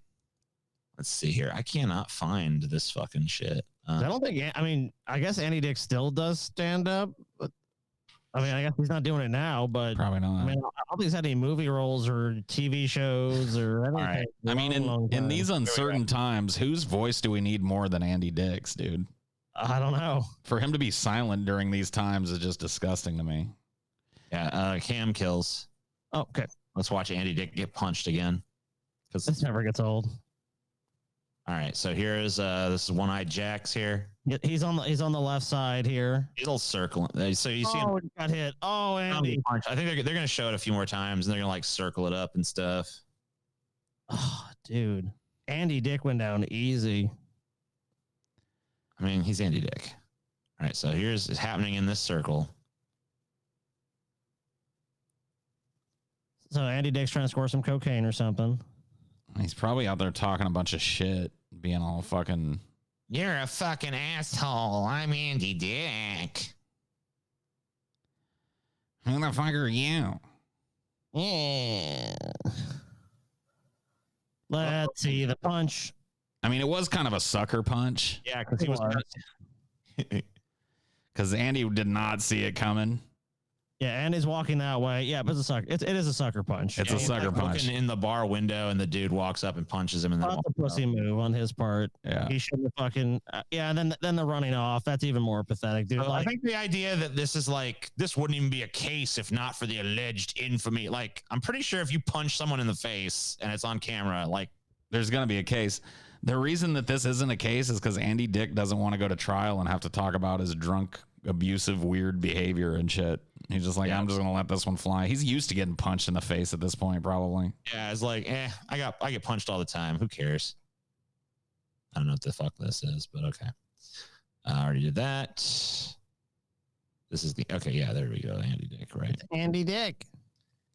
It's Dandy Ick, y'all. Dude, it's just kind of great to know that I could probably go and knock Andy Dick out outside of a fucking bar and just get away with it. Andy Dick, God's most special little creature. I wonder what he's up to.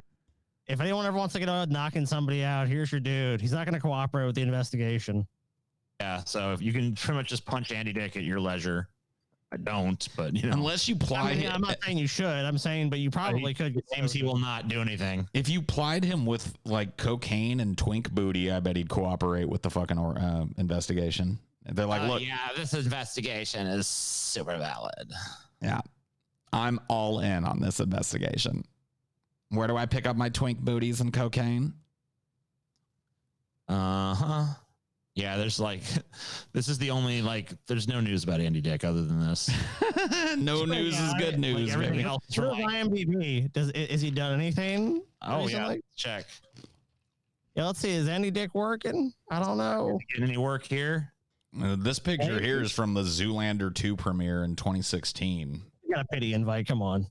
Well, I mean, he was in it. I think he was in it. I think he was in it. I think he plays like a bit role in it. Okay, so yeah, he's got some IMDb credits going on. It looks like they're all real shit level fucking stuff. I mean, we can take a look here. Like short films and shit. Let's just take. I mean, I've never heard of any of this. Andy's Here's the stuff he's done in 2020. Tidy Tim's, where he played Mr. Prickles, Hard Plastic, Deported, and then his upcoming stuff is Love Cat, short, Shadow Stalkers video game where he's going to play Dr. Roan. Mega Race Deathmatch. He's going to be jailbait in Mega Race Deathmatch. What is it? He plays jailbait? I don't know. And then he's going to be in Tit Shingler. Shingler. That's only rumored now. That's only rumored to be in Tit Shingler. No one really knows. Then he's going to be in a TV series called Now as Professor Dickenstein. Scare Bear. Okay. The In Between. I mean, like, he's getting work, but it's pretty fucking low caliber shit. I don't know, man. If you haven't seen his term in Tidy Tim's as Mr. Prickles, you really shouldn't speak on his range yet. What is this now? Tidy Tim, he carries this film, dude. He's a bit player in this film, but it's really the only reason to watch it is Andy Dick, dude. Yeah, dude, look at this. This is top quality shit. High budget, top quality shit.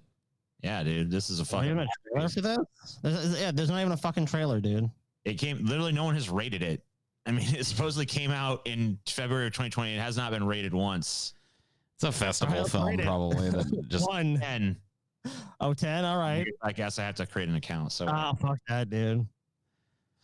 I ain't going through all that hassle. So yeah, Andy Dick is not doing anything. Basically. Well, I'm shocked. I can't believe it. Anyway. Ghislaine Maxwell. Ghislaine? Yeah, I call her Ghislaine. Ghislaine. Come on down, Ghislaine. Ghislaine Maxwell case. Extremely personal documents to be unsealed.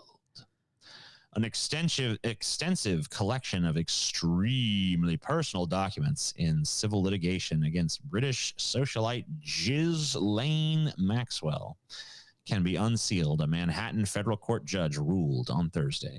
The documents relate to Maxwell's deposition in this litigation, as well as her early 2015 correspondence with her long-term associate, the disgraced financier Jeffrey Epstein.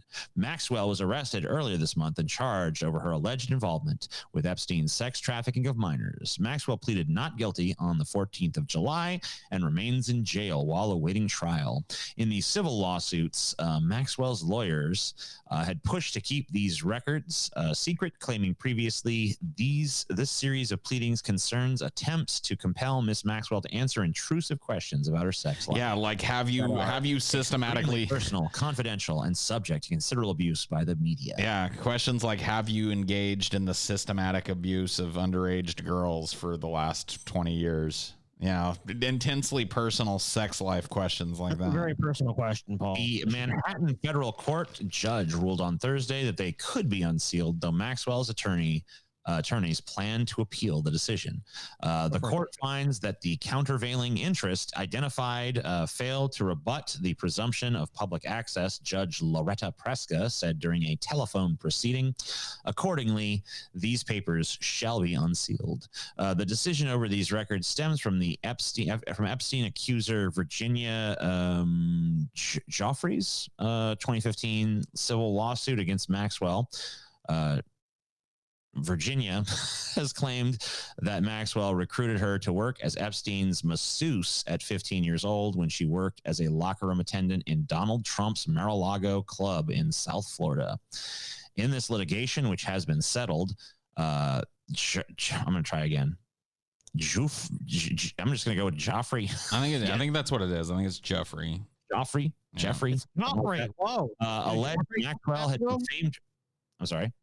So I'm sorry, Joffrey had this happen to him? Yeah, Prince Joffrey. I don't know. That's what it fucking looks like. Hey, it couldn't have happened to somebody better. Maxwell had defamed her by saying that she was a liar in accusing Epstein and Maxwell of sexual misconduct. Following Preska's decision, one of Maxwell's attorneys asked for 2 weeks to appeal this decision, giving the new criminal case.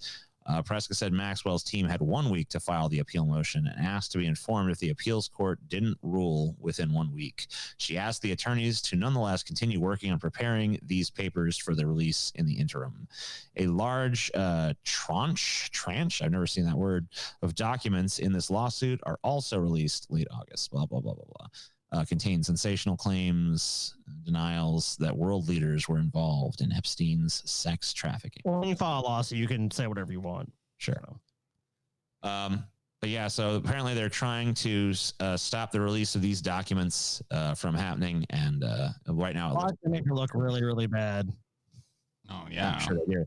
I mean, they're not trying to block their release because they look really, really good, you know? Well, yeah, well, of course. I'm just saying, but these documents totally fucking vindicate Ghislaine. I just can't wait till they come out. So, yeah. But obviously, we're keeping our close eye on this case, as I think many people are.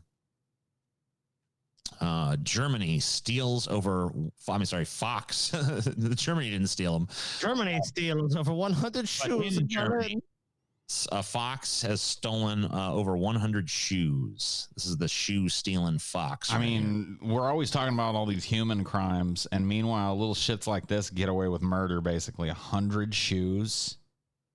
A fox has stolen over 100 shoes from people's homes in Berlin's southwestern Zellendorf neighborhood, according to local media reports. All types of footwear have started to disappear from outside homes in the district, including slippers and sandals, as well as sneakers, before the unlikely thief was unmasked by local resident Christian Meyer. Meyer initially noticed his running shoes had disappeared and posted an inquiry on Germany's community notice board sharing platform Nebenon.d, reported Berlin newspaper Tagesspiegel. After posting, it became apparent that this was not the only, his were not the only shoes to have vanished in the area. Here's the little fox stealing the shoes. Meyer later spotted the fox on a patch of wasteland in the district and managed to snap a picture of the creature caught red-handed with a pair of blue flip-flops in his mouth. Meyer also uncovered the fox's haul of multicolored footwear. Sadly, Meyer has yet to find his lost running shoes, but 3 other pairs have been successfully reclaimed by their owners. I mean, this is clearly a shoe theft ring here, and they've only scratched the surface of this. Yeah. This was trained this fox to do this. Yeah, this was the grunt fox. There's the always two there are, a master and an apprentice, dude. And clearly this is the apprentice, because the master would never be caught on camera like this. No. So I hate to tell these people. Fox steals the pair. Like, he doesn't just steal one of the shoes. He takes the whole pair of shoes. Because they were going to resell these motherfuckers. And apparently Germans just leave their shoes fucking outside, like just hanging out by the door. In a lot of places in the world, it is not customary to wear your shoes indoors, especially shoes. Couldn't you put them in the foyer or foyer or whatever? You don't bring them inside. It's like bringing all the dirt from the road into your home. So you kick them off by your front door, and you've got inside slippers that you use or whatever to get around the house, so you don't dirty up your fucking house with all the shit off the streets. I mean, that makes sense, I guess, but this fucking fox shows them the fucking error of their ways. Fox takes advantage. He's taking advantage of people trying to have clean homes. Start wearing your shoes inside. You'll never lose. It never happened in America because we don't fucking leave our shoes outside in the fucking elements. We got to follow wildlife and shit. We got to follow this story because I bet Amazon packages start disappearing off of fucking porches next. These fox start stealing your Amazon packages. Little fucking bastard. He's cute though, so I'd let him. U.S. Army retreats from Twitch as recruitment drive backfires. So did you guys hear about this shit? I have heard stories about this. Yeah. So the Xbox. Yeah. The U.S. Army decided it was going to create a channel on Twitch where young soldiers played video games and shit. And it just did not go over well with that community. Yeah, and they were banning people who brought up U.S. war crimes and shit. Yeah. They would just ban them, and then they started trying to do recruitment drives and shit. And I heard about you get an Xbox if you join the army or something. It's what? The U.S. Army has retreated from Twitch after a series of guerrilla actions by critics rendered its military recruitment drive untenable and potentially unlawful. Wait, so critics somehow made it unlawful? What the fuck are you talking about? It was unlawful before they criticized it. Both the U.S. Army and Navy have been active since 2019 on the video game streaming site, where their official esports teams share footage of them playing competitive games such as Rainbow Six and Counter-Strike to help with making connections between prospects and recruiters, according to a leaked social media guide. This is like the 1980s version of sending the Army recruiter into the arcade to talk to kids. You know what I mean? It's the same shit. It's like, yeah, where are these kids hanging out on Twitch? Well, let's make an Army Twitch where we play horrible, like, military games where people blow other people's heads off. Yeah, let's do that. Let's have Army people, like, playing games doing what they actually do. What a great recruitment drive, especially considering how cynical this young generation is to this type of shit and how on to, like, being fucking manipulated they are. Yeah, man.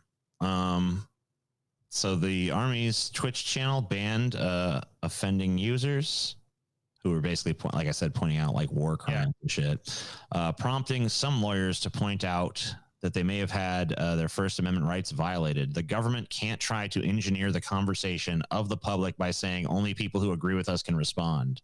Katie Fallow, a lawyer at the Knight First Amendment Institute, said on Monday, the First Amendment means the government can't kick someone out or preclude them based on their viewpoints. Right. This is not just like some privately owned Twitch channel where you can ban whoever the fuck you want. That's true. This is like an arm of the American government saying that this person can speak in here, but this person can't. It's like, no. Yeah, the government can't try to engineer the conversation. Oh, yeah, I already read that part. At the same time, the channel came under fire from Twitch for allegedly running fake giveaways to entice users to click through to recruitment pages. When users clicked the links, which told them they could win an Xbox Elite Series 2 controller, not even a real Xbox, but a controller, they arrived on a recruitment form with no extra information about the prize draw. The Army said giveaways were enabled for some users, but was nevertheless asked by Twitch to remove the link. So basically, like, you want to win this controller, and then you show up, and it's like a form to join the fucking Army. It's like, what the fuck? Hey there, little contacted by them. Hey there, little Twitch streamer. I got some popsicles down in my basement. If you just click this link, just reach your muscly little arm over and click that link and become part of the Army. On Wednesday evening, an Army spokesman confirmed the decision. What's the decision? Oh, I guess I skipped a paragraph. On Wednesday, the New York Congresswoman Alexandria Ocasio-Cortez joined the opposition voices, filing a draft amendment to a bill that would prevent the military from using funds to maintain a presence on Twitch.com or any video game, esports, or live stream platform. I love AOC, man. No propaganda arm. I know that she's going to be fucking totally corrupted in a few years, but right now she's pretty awesome. Yeah. The bill, which allocates spending for the U.S. government, may not pass with that amendment intact, but it seems to have been the final straw for the military esports team. So basically, just the threat of AOC getting on their case, they were like, all right, fuck it, we're done. Yeah, this ain't worth it. This ain't working. They're on to us. Time to try another fucking method. Back to the drawing board, guys.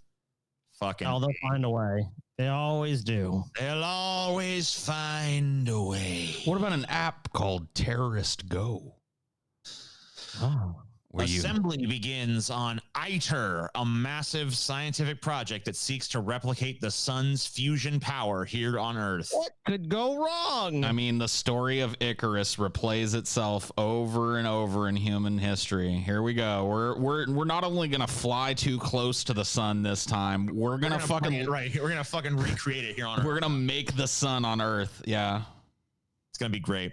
What if scientists could harness the extraordinary powerful process that fuels the sun to generate clean energy here on Earth? In a potentially historic milestone, they are taking a step towards just such a future today. At a ceremony Tuesday morning in southern France, a 35-country consortium officially began the assembly phase of a mega project known as ITER, the International Thermonuclear Experimental Reactor. And once assembly is complete, about 4.5 years from now, it will be the world's first industrial scale fusion device. If successful, it promises to pave the way for virtually limitless waste-free energy. If I had to guess one country that would destroy us, TJ, I never would have said France, but I guess it's going to happen. Fusion is the fusion is the process that powers stars like the sun, which can be thought of as a gigantic fusion reactor. When two atomic nuclei combine or fuse to form a heavier nucleus, energy is released. However, here on Earth, fusion as a form of power generation remains largely theoretical. While scientists have managed to achieve fusion, to date, it has only been done for very short periods of time and never produced more energy than it took to actually make the fusion reaction occur.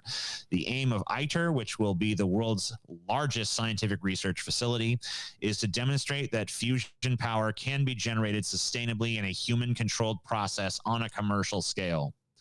I don't know if it's just because I've watched too many science fiction movies and stuff, but yeah, this seems like a bad idea. What they don't tell you in this article is they're actually building this reactor smack dab in the middle of that giant ring at CERN, so they can turn them on both at the same time and see what happens. So we don't have to go to Mars to open the portal to hell, Scotty. We're gonna just open it right here on Earth. Dude, come on. Dude, you've been preparing your whole life for this, Scotty. You've been playing Doom your whole fucking life. It's time to pick up a gun. It should be the greatest day you've ever had. You got 4.5 years to get as many weapons together as possible and to become as badass as possible so that when the demons come, because they're about to open it up, dude. Yeah. Well, you guys are going to be demon food, so. Yeah, I mean, I'm not even going to try. I'm just going to let the demons eat me. They're about to turn on the CERN collider and the sun generator at the same time and open a fucking portal to the Cthulhu dimension. And the horrors. I'm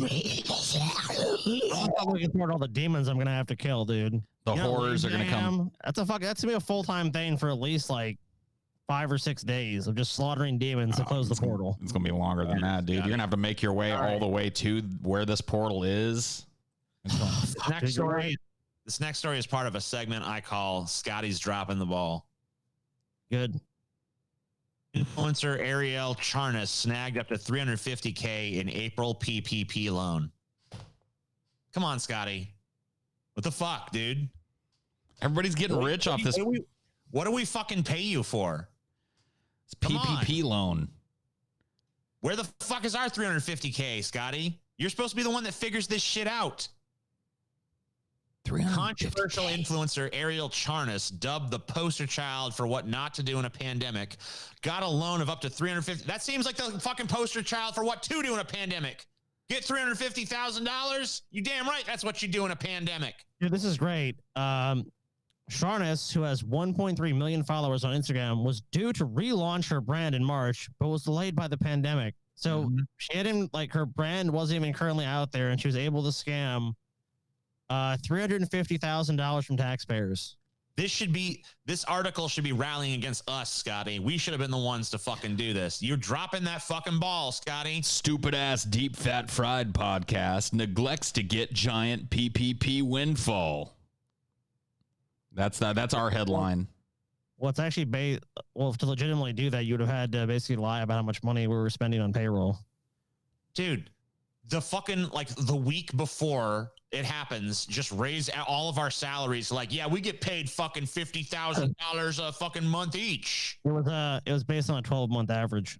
Damn. Well, then fucking pay. All right, well then say each of us gets paid $1 million and then raise up the average. All right, so that might have worked, but then we all would end up in prison. Is this bitch in prison? Oh, maybe this article ends with her being in prison. Let's see. She probably apologize and blah blah blah. Well, it's basically it was. I think it's 2.5 times her payroll. So her payroll is probably around $100,000 a month. I don't see anything about her being in prison, Scotty. I don't see nothing about this bitch in prison. Well, she probably legitimately got the loan. Oh, then why is there an article fucking calling her a piece of shit? Because she's probably already rich and they're saying she doesn't need it. Right. Well, you know who does need it, Scotty? Us. Get us this fucking money, Scotty. If I see one more scam slip through your damn fingers, I'm going to come over there and beat you with a tire iron, Scotty. It's not that the scam slipped through my fingers. It's just that. Quit letting scam. We're trying to run a legit business, TJ. Scotty, what is your fucking job? Your job is to scam and to grift as much as possible into this business so that I can get fatter. Well, I'm actually trying to lose weight right now, but you get the fucking point. Yeah. I got you. Being a fucking bitch, Scotty. Get us this money. I don't want to hear no more talk about, oh, if we run that scam, we'll go to... Fuck you, Scotty. Shut up. Shut up, Scotty. Quiet.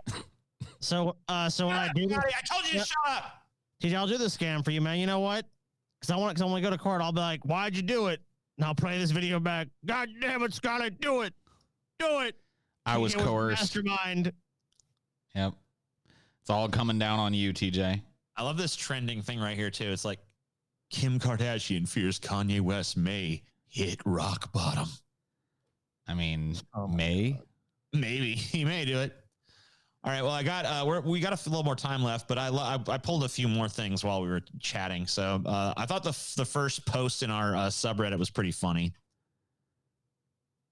This is a screen grab of an interaction between well, I wouldn't really call it interaction. I just call it Sticks, Hex, and Hammer screaming into the void, but whatever.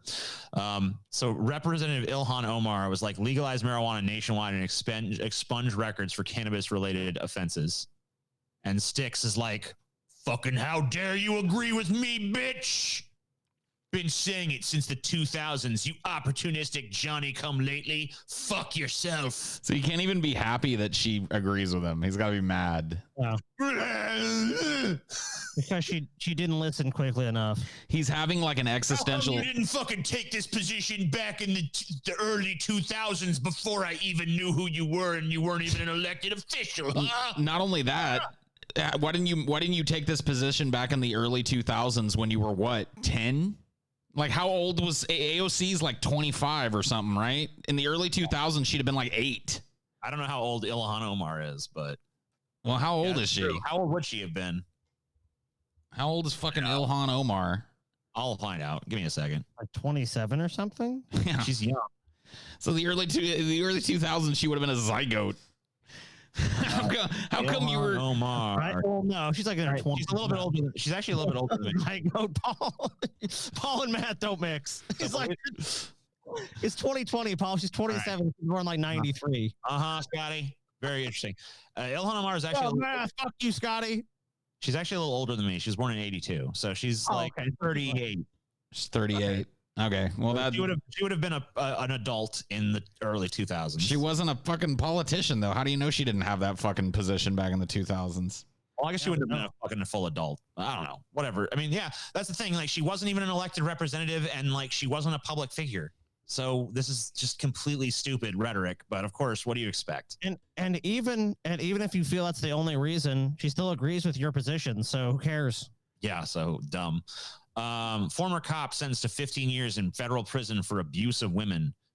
Mark Icker must also register as a sex offender. Icker? You say Dicker? Icker. Dicker? Icker. Dicker? Okay, Dicker. Gotcha, Dicker. Dicker. All right. Former police officer Mark Dicker was sentenced to 15 years in federal prison Friday for using his position to coerce sex from women in Luzerne County. U.S. District Judge Malarkey. I'm sorry, it's not Malarkey. Malaki E. Manion found an agreement for 12 years in prison reached by federal prosecutors and Dicker's attorney, Bernard Brown, insufficient to address Dicker's crimes. The judge also required Dicker register as a sex offender, something the earlier agreement would let him avoid. What did he do? I want to fucking hear what he did. You chose to victimize women alone at night, late at night. My guess is, though, I don't know, there are more out there that didn't come forward. The citizen's voice does not identify victims of sexual assault. Authorities of the federal state level said Icker, 31, of Throop. Why the fuck is there a place on this earth called Throop? Sounds like a place that would like exist in a fucking Dr. Seuss book or something. Yeah. Welcome to the magical land of Throop. We are the Threeps. We come from Throop. We make the bongy bongy soup. Used his position as a police officer in Ashley. Sugar Notch and Jess. I feel like I'm reading gibberish at this point. Sugar Notch and Jessup to try to sexually abuse as many as 5 women he pulled over while on duty. So this is your typical sexual abuser cop that pulls over hot women and then is like, yeah, suck my dick and you don't need to get a ticket or whatever. Right. Like, I'm gonna take you to jail for drugs. And then, of course, once again, that's not who he is. That's not my character. That's not who I am. You remember, think of the context. It's not who I am. Yeah. What about the context, huh? What's the context? About the fucking context? Bill Gates, lies spread faster than facts on social media, which is hard to police. Billionaire Bill Gates told CNBC that misinformation has a tendency to spread faster than the truth on social media services. When you let people communicate, got to stop that. You have to deal with the fact that certain incorrect things are very titillating. Can spread very rapidly compared to the truth. And we've always seen that with vaccines, Gates said in an interview with CNBC's Andrew Ross Sorkin that aired Tuesday on Squawk Box. Facts travel slowly on social media compared with negative misinformation, which makes it difficult for companies like Facebook and Twitter to strike a balance, Gates said. To the degree to which these media companies can see what's being said on their platforms and take things that are absolutely wrong and get rid of those things or slow those things down, that's very tough, the Microsoft co-founder said in Monday's interview. Further complicating the policing of misinformation for Facebook is its 2019 decision to encrypt users' direct messages on WhatsApp, Gates said. Some of the messages on their platform they don't even see because of the encryption on WhatsApp, Gates said. In order to not have any responsibility, they've made that opaque, so whatever the issue, anti-vaccine, child pornography, they have made sure they can't intervene on those things. Oh, yeah, the poor tech companies, dude. Their hands are out. Fucking these companies need to fucking spy on their customers, God damn it. I tell you what. I mean, it is true that lies can spread a little faster than truth on social media because you can tailor a lie to suit someone's needs. Or to suit the sentiment. Right. The popular sentiment. The truth is not always fun. Like the truth a lot of times is like messy or complicated and doesn't really fucking fit in with whatever narrative you might be trying to push. But a lie, it can be simple, easy, and fit right in with whatever narrative you want. So of course they spread faster on many occasions. Here's a hot take too. I don't fucking support anti-vaxxers or something, but the government has a hand in their existence. The reason that people have come to be so distrustful of the government has a little something to do with the fact that the government has repeatedly lied to people for their entire fucking lives. And so it's like it creates environments where this type of shit resonates with people because they've seen the government and the agents of the government fucking them over for their entire lives. And I'm like, well, yep, this is against us too. Now it's stupid. It's stupid. I don't fucking, like I said, I don't support these people in their stupid position, but to act like the tech companies and the government have no hand in the development of these stupid fucking ideas and the propagation of them is just silly. Well, they profit enormously off that. Of course they do. When you have this divided public, it's much easier to pass laws and things that benefit the government. When you have these tech companies have benefited by all the ads shown to people going like, what happened with the celebrity? Oh, what? This vaccine thing happened, or what is this, or what's that? Oh, this is. I mean, like, look, they fucking the video of that idiot on the steps of the Supreme Court, whatever that woman is, the demon sperm doctor, got like 18 million views. You know how many ads that Twitter probably served on those videos, on those people watching those videos? They made a ton of money off that. Of course they did. Oh, but they're against it. Oh my God. Oh, we want to root out disinformation on this platform. Well, if you did that, your platform would have a lot less traction, and you know that. So there's no fucking incentive for you to actually do it. It's lip service. Always has been. They love this conspiracy nut shit. They love anything that gets more people to click on their fucking website and continue to click through it. Oh, and Twitter is so good at integrating its brand. Like, so many news stories now use Twitter. It's like, oh, where are you going to find this? Twitter. Let's go there. Oh, or Facebook. Or, oh, we got to go to these sites. Or, oh, TikTok now. Got to use TikTok. Oh, owned by the Chinese government. But great. I got to be honest with you, though. I don't trust these big tech companies to police the speech of people in the new public space. So it's just I don't want them doing it. But this virtue signaling that they're doing, acting like they're trying to take measures to fucking stop it when they're just lining their pockets with the profits from it is just fucking silly. It's like, I ain't buying that line. No. Like, I'd rather not have you policing speech on your platforms because, like I said, I consider the internet to be the new public square. And I don't want a Twitter representative. I don't want a Twitter representative coming and slapping the microphone out of anybody's hand as they stand on their fucking soapbox. I think we need to address the real problem here, which is a lack of fucking decent public education in this country that leads people to be credible enough that they fall for these stupid conspiracy theories and shit. A lack of critical thinking in the populace. That's what's at fucking to blame here. A lack of critical thinking in the populace and the government and tech companies' continued exploitation of such. That's at the heart of this problem. And the solution is investing in fucking public education. So people that come out of the fucking school system can look at something stupid like a Jamaican doctor saying that fucking demon sperm is responsible for COVID and go, that doesn't line up with what I've learned about critical thinking and reality. You know what I mean?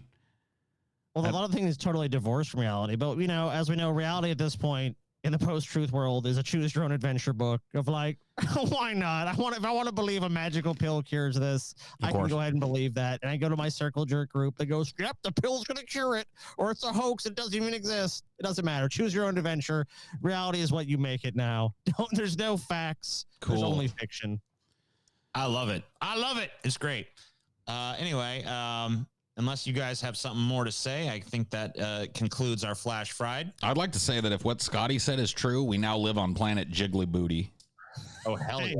Why not? This is not Earth anymore. This is planet Jiggle Booty. Your own adventure book. Planet has just turned into one of the most, like, into a rap video from, like, I don't know what year, because there's a lot of them don't have the jiggly asses. Like 1992 or 91 is when Sir Mix-a-Lot released I Like Big Butts. That works for me. And I mean, that whole video was the first video I remember being nothing but big, fat, black, jiggly butts just clapping and shit through the whole video. Yeah.